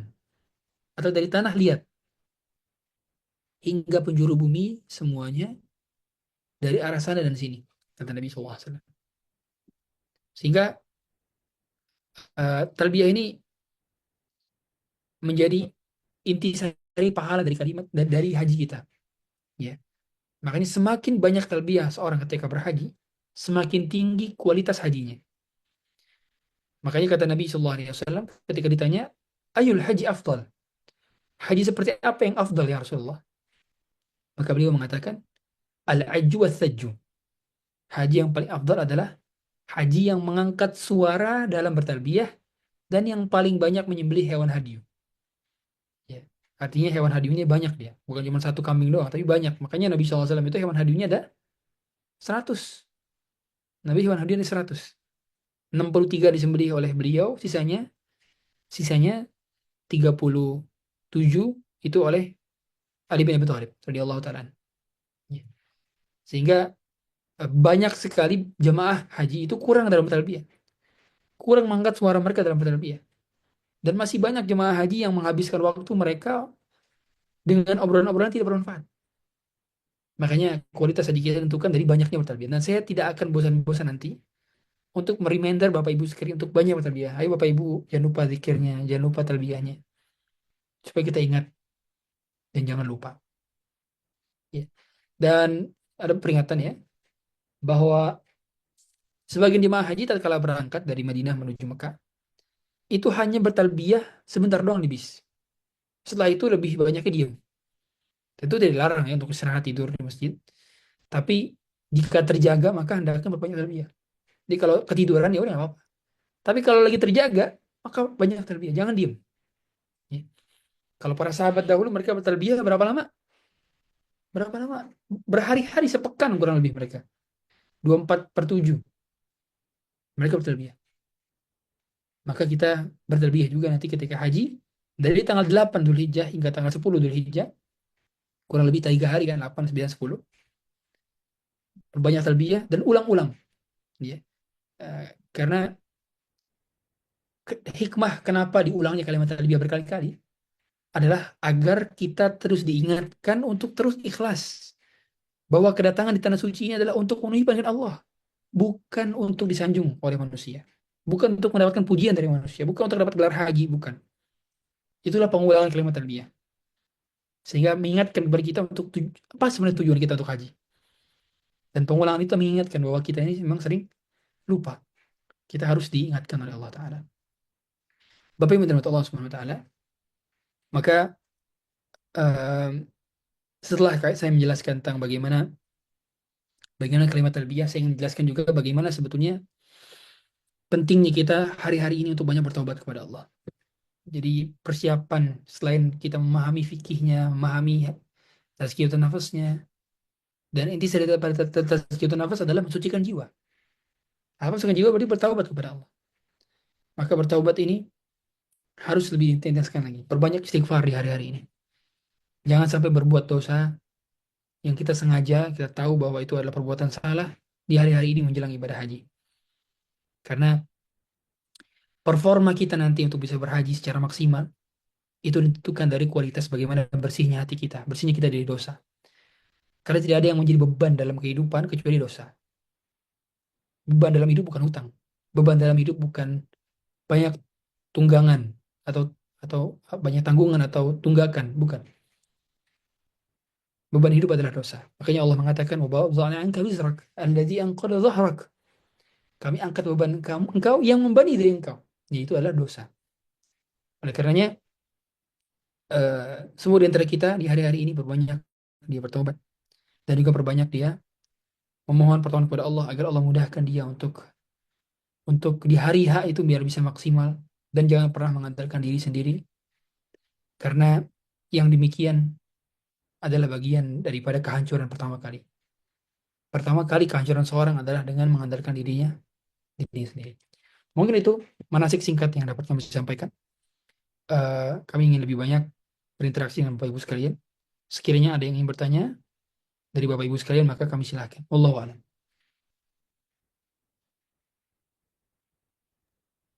Baik, alhamdulillah, terima kasih kepada Ustadz Abdul Rahman Zahir. Baik Bapak Ibu, kami buka sesi tanya jawab Bapak Ibu ya. Sementara di awal 3 pertanyaan untuk sesi teknis, kemudian 3 pertanyaan untuk sesi peribadahan seperti itu. Jadi kalau ada yang mau bertanya dulu terkait tadi materi yang Ustadz Abdul Rahman Zahir sampaikan, kami persilakan langsung open mic saja Bapak Ibu, atau boleh melalui chat juga kami persilakan.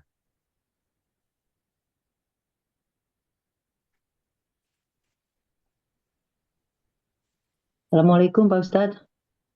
Waalaikumsalam. Silakan Ibu. Ya, Pak Ustadz, alhamdulillah ini saya baru pertama kali mau insya Allah berangkat haji dengan ini ikut. Cuman memang mungkin agama saya masih minus sedikit. Dan tadi untuk mengangkat suara yang bermanfaat adalah bertasbih.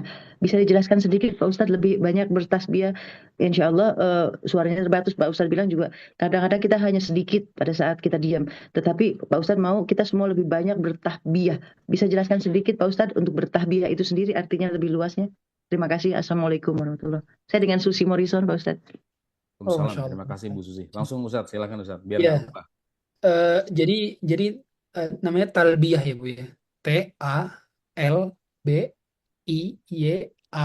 Talbiyah. Ya, talbiyah. Oke. Jadi Ibu, untuk talbiyah itu pada dasarnya adalah kalimat labbaika. Labbaika itu artinya saya memenuhi panggilan engkau.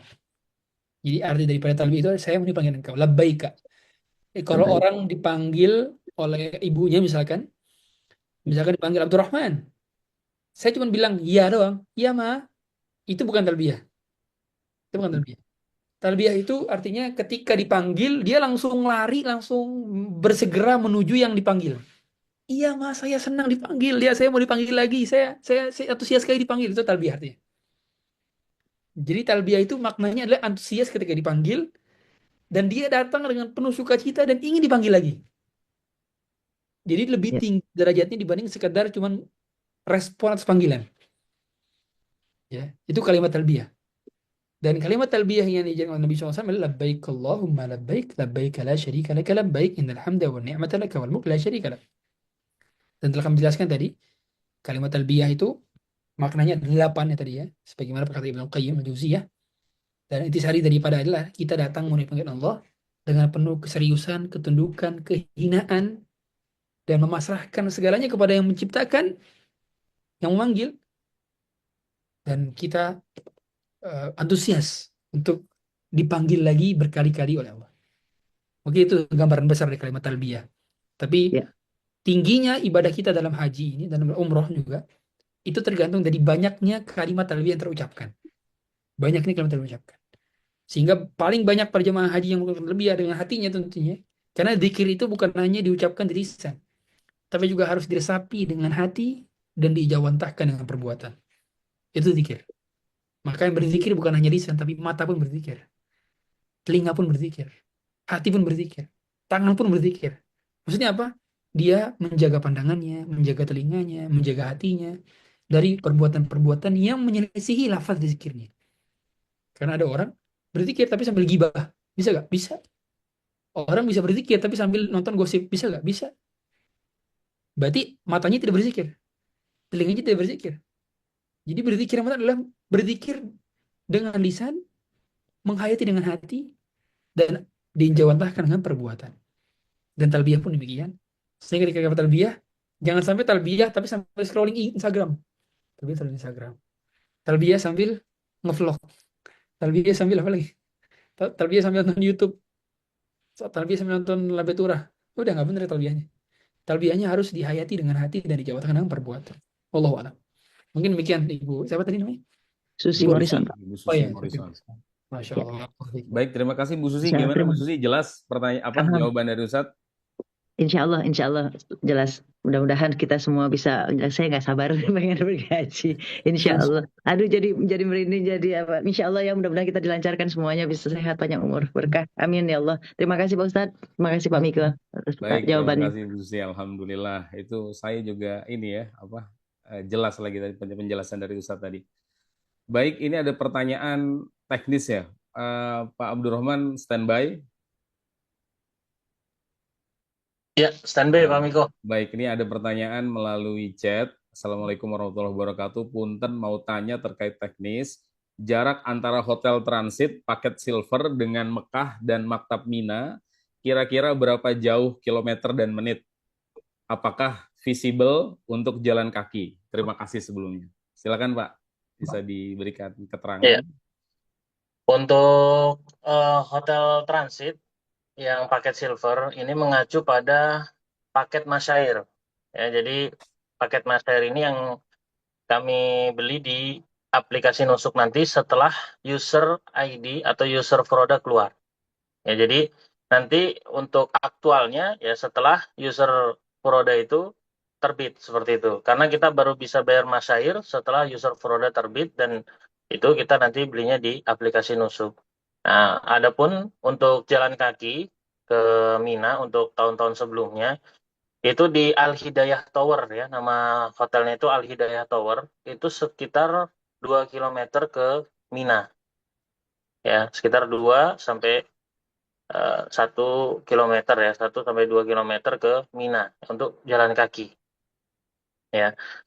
Untuk ke Hotel Mekah karena berada di Aziziyah, yaitu sekitar 3 kilo ya, kalau untuk ke Masjidil Haram. Tapi untuk ibadah haji ini fokusnya tidak selalu ke Masjidil Haram, karena memang kita fokusnya untuk di hari-hari yaitu Yaumut Tarwiyah, Yaumul Arafah, Musdalifah, dan Mina seperti itu. Dan nanti di Mina juga ada tenda, sehingga kalau paket silver tidak perlu ke hotel transit juga seperti itu. Tapi kalau memang jamaah mau ke hotel transit silahkan seperti itu. Insya Allah seperti itu jawabannya Pak Miko. Baik, alhamdulillah. Semoga Jadi jelas nanti ya Ibu untuk ya. untuk hotel transitnya setelah visa terbit ya. Nah, gitu. Karena untuk sekarang, untuk sementara, karena yang sudah saya sampaikan tadi di awal, yang sudah kita proses yaitu entry data visa, yang mana tadi sudah mendekati 70%, dan booking tiket. Baru itu saja, baru komponen itu. Selain komponen itu belum kami proses. Karena memang kuncinya adalah di visa. Seperti itu, kuncinya di visa. Selain komponen tersebut, belum kami proses. Seperti itu penjelasannya. Baik, Pak Abdurrahman, sebelum ditutup ada tambahan pertanyaan juga Pak Abdurrahman lewat chat Ya. nih Bu Wiwi dan Yuli. Assalamualaikum. Bertanya masalah teknis, bagaimana kalau visa salah satu dari kita, suami istri, tidak terbit? Mohon penjelasannya Pak. Silakan Pak. Ya. Untuk pertanyaan visa, yaitu untuk suami istri, itu kita entry-nya kita barengin. Ya, jadi Pak Miko, untuk user Furoda itu maksimal 5. Ada yang isinya 5, ada yang isinya 3, ada yang isinya 2, ada yang isinya 1. Jadi sekali entry kita 5 orang, ada. Sekali entry 3 orang, sekali entry 2 orang, sekali entry 1 orang itu ada sistemnya. Kalau lebih dari 5 itu jarang sekali. Nah, jadi untuk yang suami istri, itu kita entry-nya berbarengan. Sehingga ketika visanya keluar, satunya pasti keluar juga. Karena satu user. Seperti itu. Karena satu user. Tidak akan terpisah. Tidak akan yang misalnya satunya keluar, satunya enggak. Mungkin ada kabar di luar sana, pernah suami istri yang satu keluar, satu enggak. Nah, itu berarti usernya dipisah, Pak Miko. Itu berarti usernya dipisah. Karena user yang sudah kita tampilkan juga di MOU Haji Furoda, itu kan ada 3 itu Pak Miko. Namanya si A, misal A, B, C. Nah, jadi ketika 3 itu salah satunya keluar, maka yang 2 juga otomatis keluar. Nah, adapun SOP-nya tim kami sebagai tim visa, yaitu ketika ada suami istri, maka manifestnya digabung. Manifestnya digabung, jadi tidak akan terpisah. Seperti itu. Penjelasannya seperti itu ya, Bu Wiwi dan Pak Yuli. Jadi insya Allah untuk suami istri tidak akan kita pisah usernya, kita gabung jadi satu. Nah, sehingga ketika keluar satu, yang satunya juga keluar. Insya Allah begitu. Bismillah insya Allah. Dengan izin Allah. Baik, Alhamdulillah. Terima kasih Pak Abdul Rahman penjelasannya. Saya rasa jelas itu Bu, ya, tadi terkait visa dan lain-lainnya. Ini berikutnya ada pertanyaan lewat chat terkait ibadah. Ustadz Abdul Rahman Zaid bisa simak. Assalamualaikum. Dalam buku panduan dari halaman 120 sampai dengan 142. Ini buku panduan yang ini berarti ya, yang sudah dibagikan ya. Di sini itu semua doa untuk di Arafah. Pertanyaannya adalah apabila semua doa itu dibaca, semua apakah hikmahnya untuk jamaah haji? Jelas Ustaz? Ya, bagus pertanyaannya ya. Jadi Bapak Ibu yang dirahmati Allah Subhanahu wa taala, itu beberapa panduan doa yang terbaik dari hadis Nabi Shallallahu alaihi wasallam, dari Quran, doa terbaik. Karena kita tahu semua bahwa doa terbaik adalah doa yang langsung Allah ajarkan. Doa terbaik adalah doa yang langsung dicontohkan oleh Rasulullah SAW. Doa yang pernah diucapkan oleh Rasulullah SAW dan doa yang diajarkan oleh Allah dalam Quran. Dan itulah doanya di panduan di buku hijau itu ya, buku Ustaz Yazid rahimahullah. Sehingga setelah kita baca itu doa itu diulang lagi dan saya harapkan Bapak Ibu sudah mulai nyicil untuk mengetahui makna di balik doa itu, setiap doa. Jadi minimal secara general kita udah tahu nih, kalau Rabbana atina fid dunya hasanah ini doa minta kebaikan dunia akhirat. Kalau doa Rabbana hab lana min azwajina wa dzurriyyatina qurrata ayun itu doa tentang minta keluarga yang baik atau keturunan yang baik. Doa minta misalkan Allah maftah bainana wa baina qabil haq wa doa minta difutuhkan apa namanya, kita minta terbuka pikiran kita tuh ya. Itu jadi ada pengetahuan terhadap general dari makna doa. Minimal kita tahu. Dan sudah ada artinya juga di bawahnya kan. Tapi kita minimal udah ngerti. Oh ini udah klik nih, begitu baca, oh artinya ini. Oh dibaca artinya ini gitu. Udah ngerti minimal gitu ya. Usahakan seperti itu ya. Sehingga pas kita baca kita menghayati bacaan kita. Jangan sampai kita baca tapi sekedar baca aja tapi kita nggak tahu apa yang kita baca gitu. Nah, usahakan ngerti. Dan juga itu doa yang diucapkan di awal-awal sebelum kita minta yang lain. Jadi sebelum kita minta yang lain, minta apa misalkan? Minta masuk surga tanpa adab, tanpa hisab tentunya. Tapi minta spesifik lah, minta anak, minta yang belum nikah misalkan minta nikah gitu. Atau minta apa ya yang mubah gitu ya. Maka kita bisa doa ini dulu gitu. Setelah itu barulah minta doa-doa pribadi ya. Minta misalkan minta orang tuanya supaya dapat hidayah, ya Allah orang tua saya masih belum muslim, ya Allah jadikan alim muslim, ya Allah anak-anak saya belum kenal sunnah, ya Allah kenalkan dia kepada sunnah, ya Allah. Jadi doa-doanya yang spesifik itu nanti setelah kita doa-doa yang general ini dulu gitu ya. Jadi mukadimahnya doa ini, baru setelah itu doa-doa yang lain. Dan tentu faedahnya adalah karena di Arafah ini waktu-waktu mustajab. Arafah itu adalah tempat mustajab untuk berdoa ketika 9 Dzulhijjah. Hanya 9 Dzulhijjah.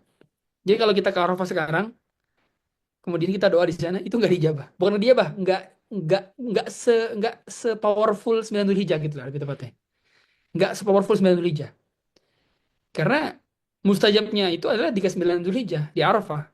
Jadi kalau di Arafah sekarang kita cuma city tour sekarang nih, itu tidak se-powerful di tanggal 9 Dzulhijjah ya. Karena Allah turun ke langit dunia 9 Dzulhijjah gitu ya. Zanzilu rabbuna ila sama'i dunya. Itu Allah turun ke langit dunia di siang hari Arafah dan mengatakan unzuru ila ibadi syu'zan ghubran, lihatlah kepada hamba-hambaku semuanya ini rambutnya kusut masai, pakaiannya kusut, rambutnya masai. Wa asyhadu anni qad ghafartu lahum. Saksikanlah aku akan ampuni mereka semuanya. Itu di siang Arafah. Dan di saat itulah kita berdoa sebanyak-banyaknya. Sekaligus juga doa terbaik juga di 9 Dzulhijjah itu adalah la ilaha illallah wahdahu la syarika lah lahul mulku wal hamdu yuhyi wa yumiitu wa ala kulli syai'in qadir. Itu doa terbaik yang diucapkan oleh Nabi dan Rasul sebelum-sebelumnya. Doa terbaik. Maka fadilahnya adalah kita mengikuti apa yang disampaikan oleh Allah dan Rasulnya, sekaligus juga kita mendoakan dengan doa yang terbaik, karena doa kita tidak tercover secukupnya. Berbeda dengan doa yang telah Allah ajarkan, berbeda dengan doa yang Nabi SAW telah contohkan. Wallahu a'lam. Baik, Alhamdulillah, terima kasih Ustaz Abdul Rahman Zahir. Bapak Ibu yang masih mau bertanya terkait ibadah, masih ada sisa 1 slot lagi. Silakan Bapak Ibu yang mau bertanya. Kemudian sesi teknis tadi baru 2 ya, masih ada 1 juga. Silakan Assalamualaikum Pak Ustadz. manfaatkan. Nah, waalaikumsalam. Silakan Ibu. Maaf, pertanyaan lagi Pak Ustadz. Boleh ya? Silakan. Boleh, Ibu. Silakan. Iya, tadi tapi ada dua ini pertanyaannya Pak Ustadz, Masya Allah, maaf. Yang pertama adalah pada saat itu kan Pak Ustadz bilang, perbanyaklah kurban. Kurban itu adalah kurban, kita mau berkurban pada saat kurban sapi seperti itu. Apakah itu dilakukan harus di Mekah atau misalkan kita share, kita melakukan juga di Mekah, juga melakukan di Indonesia. Apakah harus pada saat kita melakukan ibadah haji Pak Ustadz? Satu hal lagi adalah H-1 kita sudah ada di Jakarta. Apakah itu kita memang semua nginep di Jakarta, yang tinggal di Jakarta atau di Bogor, atau bagaimana Pak Ustadz untuk mempersiapkan diri keberangkatan pada saat itu? Terima kasih, itu aja. Assalamualaikum warahmatullahi wabarakatuh. Baik, Ya, yang sesi jadi ibadah dulu Ustaz, silakan. oke. Yang pertama, orang yang haji itu nggak ada kurban ya Bapak Ibu. Jadi ibadah haji itu adanya hadiyu, bukan kurban. Beda ya. Kalau hadiyu itu disembelihnya di sana. Kalau kurban disembelihnya di tempat asal kita gitu ya. Jadi tidak ada kurban bagi mereka yang melakukan ibadah haji. Adanya adalah hadiyu. Hadiyu itu berkaitan dengan haji. Untuk mereka yang haji kiron dan tamattu. Hajinya itu umroh dulu baru haji. Atau haji dan umroh digabung. Itu baru mereka melakukan hadiyu. Ya. Hadiyunya Nabi SAW adalah 100 ekor unta. 100 ekor unta. Sehingga beliau menyembelih 63 dan 37 disembelih oleh sahabat mulia Ali bin Abi Thalib radhiyallahu taala an. Sehingga pada saat itu beliau nggak sembelihnya di Madinah, nggak, sembelihnya di Mekah. Karena nama hadiyu namanya. Hadiyu itu kaitan dengan ibadah haji. Ya. Maka maksud saya tadi adalah kalau misalkan kita bisa mampu lebih daripada 1 kambing, lebih bagus gitu kan. Hadiyunya. Ya. Kalau misalkan 1 kambing saja sah sebagai hadiyu. Tapi lebih afdal sebanyak-banyaknya gitu ya. Tapi itu hanya himbauan saja. Sebenarnya pertanyaan kedua tentang teknis ya tadi. Iya Ya, Pak Ustadz. udah jelas Bu Susi terkait kurban dan hadiyu. Ya, jadi masih belum sedikit. Hadiyu itu berarti kita lakukan pada saat melakukan ibadah haji begitu Pak. Tapi Iya kalau betul. bisa, Pak Ustadz bilang ada lebih dari 1. Tetapi kalau kita gabung, misalkan di Indonesia pun kita, insya Allah kita berkurban juga Pak Ustadz. Itu tidak bisa disamakan atau yang dihitung adalah yang pada saat hadiyunya, pada saat kita melakukan ibadah haji. Iya. Yang dihitung adalah saat hadiyu. Jadi wallahu alam tidak ada kesunahan bagi jemaah haji untuk berkurban. Jadi dia nggak afdol, bukan nggak afdol apa ya? Nggak dianjurkan untuk berkurban gitu. Jadi kurban itu hanya untuk mereka yang nggak haji. Oh, baik. Ya, untuk mereka yang nggak haji. Ya, jadi kita tetap pada saat melakukan ibadah haji, kalau kita mau hadiyu itu sangat diperbolehkan, apalagi lebih daripada 1 gitu Pak Ustadz maksudnya. Betul sekali. Ya. Betul. Oke, baik, udah alhamdulillah udah jelas. Terima kasih Pak Ustadz. Nanti mungkin ada omongan dengan Pak Niko untuk yang jika ada penambahan hadiyu, misalkan kita ada rezekinya lebih gimana. Oke Pak Jadi Ustadz, mau mungkin ada yang 63 unta Bu Susi, jadi Masya Allah. Jangan nanti ria jadinya, takutnya nanti aja dibicarakan. baik. Masya Allah, terima kasih. Halo Pak Ustadz, makasih. Nah, Pak Abdul Rahman, tadi pertanyaan teknis Bu Susi bisa dijelaskan, silakan Pak. Ya, untuk hotel transit di Jakarta sebelum keberangkatan itu wajib bagi semua jamaah, baik yang di dalam kota, di Jabodetabek maupun yang dari daerah Tujuannya kita untuk penyeragaman lagi manasik dan kita kumpul semuanya di Soekarno-Hatta di hotel itu untuk pengecekan kesehatan ya. Biasanya nanti kita siapkan dokter untuk cek apa namanya tensi dan segala macam. Kemudian nanti ada konsultasi dokter juga kita siapkan di hotel transit tersebut. Jadi insya Allah diwajibkan ya Pak Miko ya, diwajibkan semua jamaah ya tanggal H-1 itu, tanggal 21 semuanya sudah berada di Jakarta sehingga kita menghindari juga delay flight ya, sehingga aman semuanya sudah berada di Jakarta, besoknya tinggal terbang seperti itu. Karena pernah ada kejadian mungkin bukan di travel kita ya, travel lain itu ketinggalan pesawat atau pesawatnya ada trouble sehingga sampai Jakartanya telat ya, akhirnya ketinggalan pesawat internasionalnya. Nah, ini kan dirugikan ya, dirugikan baik pihak jamaah maupun penyelenggara sehingga lebih amannya H-1 semuanya sudah berada di Jakarta, kita juga santai dulu ya, manasik dulu, ngecek-ngecek kesehatan, nanti ada dokter juga, silakan konsultasi, mau beli obat atau apa masih bisa seperti itu. Jadi lebih amannya semuanya H-1 sudah berada di Jakarta dan kita wajibkan baik yang di dalam kota di Jabodetabek maupun yang dari luar daerah. Barakallahu fikum, jazakumullah khairan. Baik, terima kasih Pak Abdurrahman. Oh, ini ada tambahan pertanyaan nih. Untuk suntik meningitis Terima tahun kasih Pak ini Ajib. Pak Ajib. apakah ya, Ibu? Oh, baik. Untuk suntik meningitis tahun ini apakah dilakukan? Untuk haji, Bapak Ibu, jamaah semua wajib ya. Jadi untuk haji resmi dari pemerintah Indonesia maupun Arab Saudi, kita diwajibkan meningitis. Jadi kalau mau ikhtiar dari sekarang dipersilakan atau nanti setelah Syawal lah ya, itu juga boleh dilakukan seperti itu. Baik, ada pertanyaan lagi Bapak Ibu untuk terkait sesi ibadah, kami persilakan. Tadi untuk hadiu, Pak Miko, untuk hadiu yang 1 ekor kambing itu Ya. sudah include di harga Bapak Ibu ya. Jadi apabila mau menambah silahkan Bapak Ibu pakai uang pribadi lagi. Tapi kalau untuk yang 1 ekor kambingnya itu sudah include. Jadi nanti kita tinggal kirim video ketika penyembelihan kambing dan nanti kita videokan atas nama Bapak Ibu semuanya. Seperti itu. Jadi sudah include di harga paket Bapak Ibu. Menambahkan sedikit untuk tadi hadiu tadi. Tapi kalau mau menambah tadi seperti jamaah mungkin mau nambah onta atau nambah apa itu silahkan pakai uang pribadi masing-masing. Tapi untuk yang 1 ekor kambingnya itu sudah kami cover seperti itu Pak Miko untuk hadiunya ya. Insyaallah barakallahu fiik. Baik, Pak alhamdulillah. Ustadz, mau nanya lagi Pak Ustadz, apa bedanya dengan kambing dan unta untuk pahala yang diberikan oleh Allah kepada kita jika kita mengkurbankannya itu kambing atau unta, Pak Ustadz? Iya, beda dari sisi effort ya. Jadi tentu harga unta lebih mahal dibanding harga kambing. Dan Nabi SAW menggunakan harta paling terbaik yang beliau miliki yaitu unta. Dan beliau jumlahnya juga paling banyak 100. Itu kalau dikalkulasikan satu unta itu sekitar 50 juta. Kalau unta yang paling bagus 100 juta. Kali 100 itu bisa 10 M. Jadi beliau hadiahnya 10 M gitu ya. Jadi apa namanya, pahala kita itu tergantung dari effort. Ya. Semakin banyak uang yang kita keluarkan, semakin banyak usaha yang kita keluarkan, semakin banyak keringat yang keluar, maka semakin berpahala. Tentu diiringi dengan keikhlasan ya. Dengan keikhlasan, maka semakin berpahala di sisi Allah Ta'ala. Allahu a'lam. Iya Pak Ustadz, tapi maksudnya bukan berarti kita harus 100 unta kan Pak Ustadz, maksudnya adalah jika 1 pun sudah dihitung gitu, Iya, apa iya. namanya? Iya. Kalau 1 doang udah sah, 1 doang udah sah Ibu. Oh Iya. gitu. Iya, Oke. Insya Allah Pak Ustadz nanya-nanya dulu kan lebih enak. Iya, terima kasih banyak Pak Ustadz dan Pak Abdul dan semua Pak Niko, terima kasih banyak. Insya Allah. Baik, Bu Susi, alhamdulillah. Baik, Bapak Ibu, kami masih buka sesi tanya jawab, Bapak Ibu, silahkan. Ada waktu tambahan sebelum zuhur ya. Mumpung masih bersama Ustadz, kalau ada yang masih mau bertanya, kami persilahkan.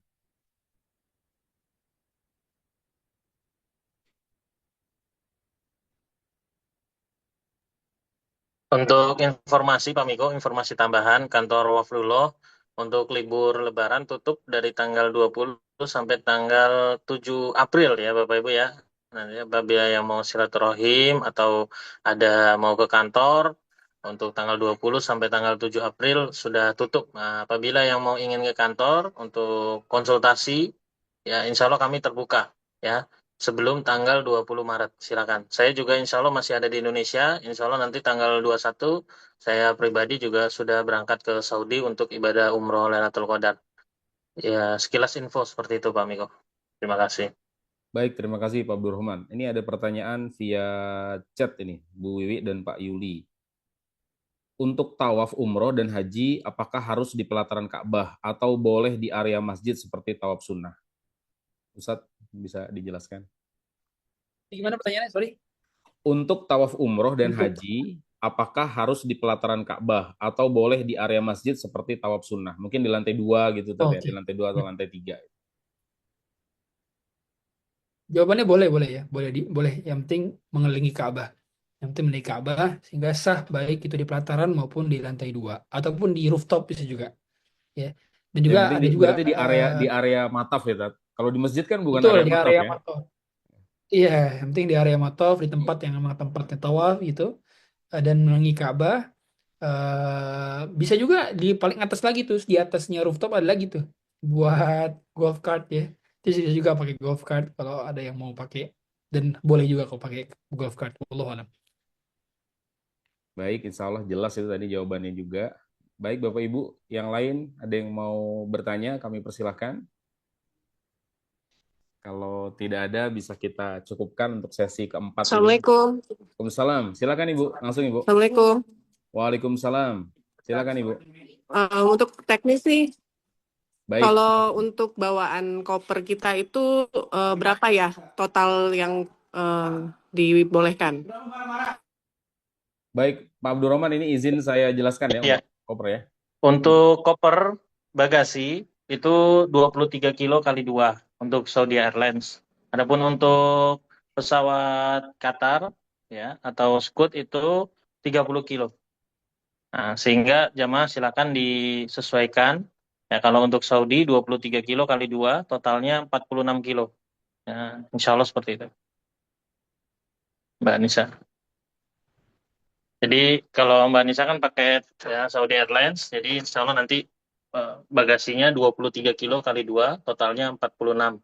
Seperti itu.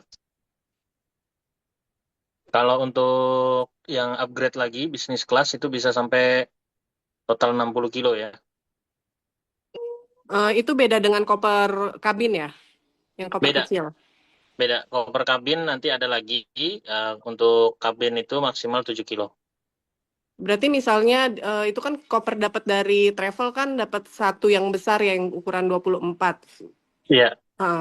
Kita bisa bawa tambahan satu lagi atau bagaimana? Iya. Tujuannya memang seperti itu, Mbak Nisa. Kenapa kami memberikan koper yang 24 inch supaya jamaah misal ada tambahan lagi boleh, ya. Misal jamaah tambahan lagi untuk koper satu lagi, mungkin koper pribadi untuk dimasukkan ke bagasi itu bisa. Karena jatahnya 2 koper, masing-masing 23 kilo, seperti itu. Ketentuan inch-nya juga dibatasin nggak? Harus 24 juga atau Enggak. boleh lebih? Enggak. Yang paling penting jumlah totalnya aja.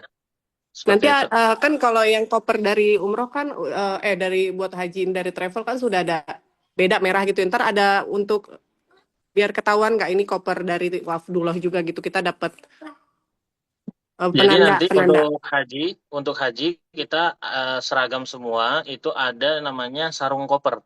Jadi nanti walaupun yang warna merah pun nanti kita sarungin juga. Jadi semuanya ada sarung karena banyak biasanya jamaah haji itu ada koper tambahan sehingga semuanya nanti insya Allah seragam karena kita juga sediakan fasilitas sarung koper. Nah, sarung koper jadi semuanya nanti kita sarungin kopernya sehingga seragam. Mau dia warna apapun, misal tambahannya warna hijau, warna putih, warna hitam, nanti semuanya sama warna merah. Karena kita nanti akan ada sarung koper dan kami akan handle di ketika keberangkatan. Seperti itu Mbak Nisa. Ya baik, Ditambah makasih. lagi nanti ada tag bagasi. Ya, jadi lebih aman lagi. Ada tag bagasi, ada ID-nya, ID jamaah juga, ID card jamaah juga kita tempel di koper. Oke, baik. Terima kasih. Sama-sama Mbak Nisa. Terima kasih kembali. Baik, Ya, Pak alhamdulillah. Miko. Jelas ya. Gimana Bapak Ibu? Masih ada yang mau yang bertanya? kita akhirnya nanti jam 12 tepat ya kalau masih ada pertanyaan. Namun kalau cukup bisa kita akhiri Assalamualaikum. sesi keempat ini. Kayaknya Waalaikumsalam. udah mau lebaran nih Pak Miko, cukup insya Allah. Ada Oh, pertanyaan nih, Bang ada Abdul Rahman. ada lagi satu. Iya, silakan, Pak. Ada satu lagi. Silakan, Pak. Masalah teknis untuk umroh kita waktu itu pernah bawa tambahan air zam-zam. Apakah haji juga boleh bawa tambahan sendiri di koper selain yang dari pembagian begitu? Terima kasih. Assalamualaikum Iya. warahmatullahi wabarakatuh. Waalaikumsalam warahmatullahi wabarakatuh. Siapa? Untuk ibadah haji, kita kami fasilitasi untuk satu jamaah semua mendapatkan 10 liter air zam-zam. Sudah dapat 2 galon. Adapun aturan resmi untuk naruh di koper sebenarnya itu tidak boleh.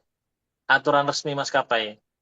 Ya Pak Miko ya. Jadi sebenarnya kalau naruh botol-botol kecil di koper itu sebenarnya tidak boleh. Apabila ketahuan itu bisa dibongkar.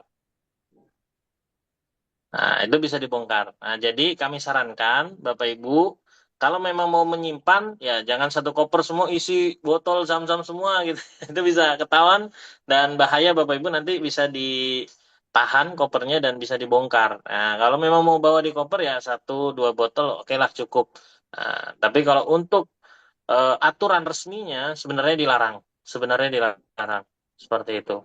Nah, adapun fasilitas dari travel, insya Allah kami berikan 2 galon, yaitu sebanyak 10 liter, masing-masing galon 5 liter, dan akan dibagikan ketika jamaah landing di Bandara Soekarno-Hatta.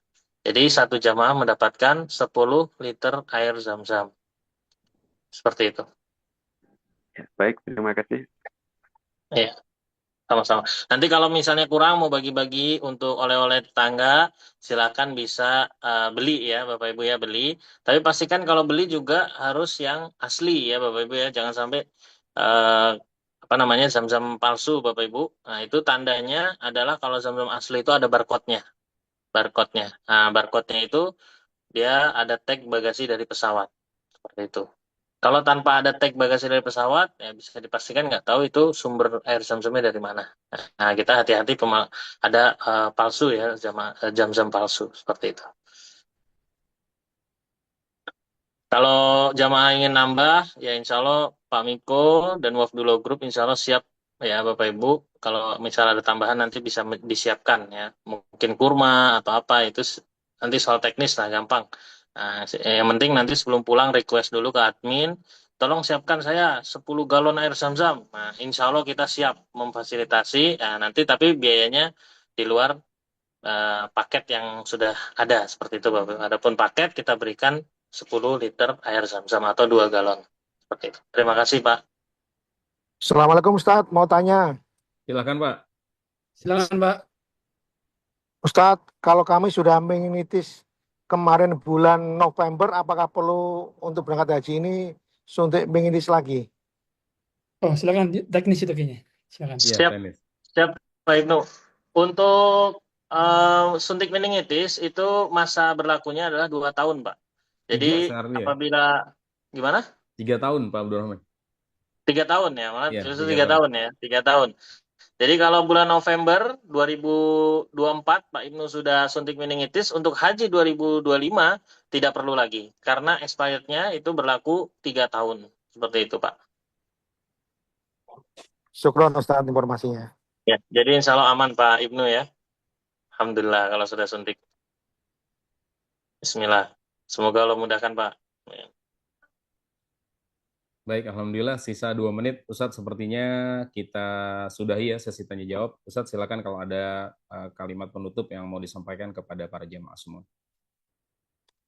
Ya, untuk menutup sesi pada kesempatan kali ini, saya kembali nasihati takwa kepada Bapak Ibu sekalian dan diri saya pribadi agar senantiasa meningkatkan ketakwaan kita menjelang ibadah haji yang akan kita laksanakan insyaallah ta'ala, dan pasrahkan kepada Allah ta'ala, jangan andalkan diri kita sendiri. Dan selanjutnya adalah jadikan diri kita ini sebagai objek yang pada dasarnya kita tidak memiliki kendali atas kuasa diri kita kecuali Allah Ta'ala yang menghendakinya. Yang terakhir adalah terus Bapak Ibu sekalian suasanakan hati kita, suasanakan fisik kita, suasanakan situasi. Jangan sampai menjelang berhaji kita justru malah berbuat kemaksiatan dan tidak ada suasana itu. Kerinduan itu harus pupuk dari sekarang dengan setiap hari kita mengupgrade ilmu dan banyak berdoa kepada Allah Ta'ala, karena yang mampu menguatkan kita sampai di hari H bisa berangkat adalah Allah, bukan diri kita. Sehingga kita hanya bisa berikhtiar, adapun hasil yang mengusahakan hanya Allah Subhanahu Wa Ta'ala. Mungkin demikian yang kami sampaikan. Saya ucapkan selamat menjalani puasa dan sampai jumpa di manasik berikutnya offline, kalau nggak salah ya, offline ya. Nanti jadi sampai jumpa nanti, ketemu secara langsung oleh kami. Kami tutup dengan doa kafaratul majelis. Subhanaka wa bihamdika asyhadu an la ilaha illa anta astaghfiruka wa atubu ilaik. Sallallahu nabiyana Muhammadin wa ala alihi washabihi wasallam. Assalamualaikum warahmatullahi wabarakatuh. Waalaikumsalam warahmatullahi wabarakatuh. Terima kasih Waalaikumsalam. kepada Bapak Waalaikumsalam Abdurrahman Zahir dan Pak Abdurrahman dan Waalaikumsalam para warahmatullahi wabarakatuh. Bapak Ibu semua jamaah haji waktu tahun Waalaikumsalam 2025 warahmatullahi 1446 Hijriah. Baik Bapak Ibu, dengan tadi ditutup oleh Ustadz Abdurrahman Zahir, maka berakhir sudah pertemuan kita di pagi hari ini. Kami ucapkan terima kasih banyak kepada Bapak Ibu semua telah berkenan mengikuti dari awal sampai dengan akhir. Jazakumullahu khairan katsiran. Kita tutup kembali dengan doa kafaratul majelis. Subhanakallahumma wa bihamdika asyhadu an la ilaha illa anta astaghfiruka wa atubu ilaik. Wassallallahu ala nabiyina Muhammad wa ala alihi washabbihi ajmain. Walhamdulillahirabbil alamin. Terima kasih Bapak Ibu semua.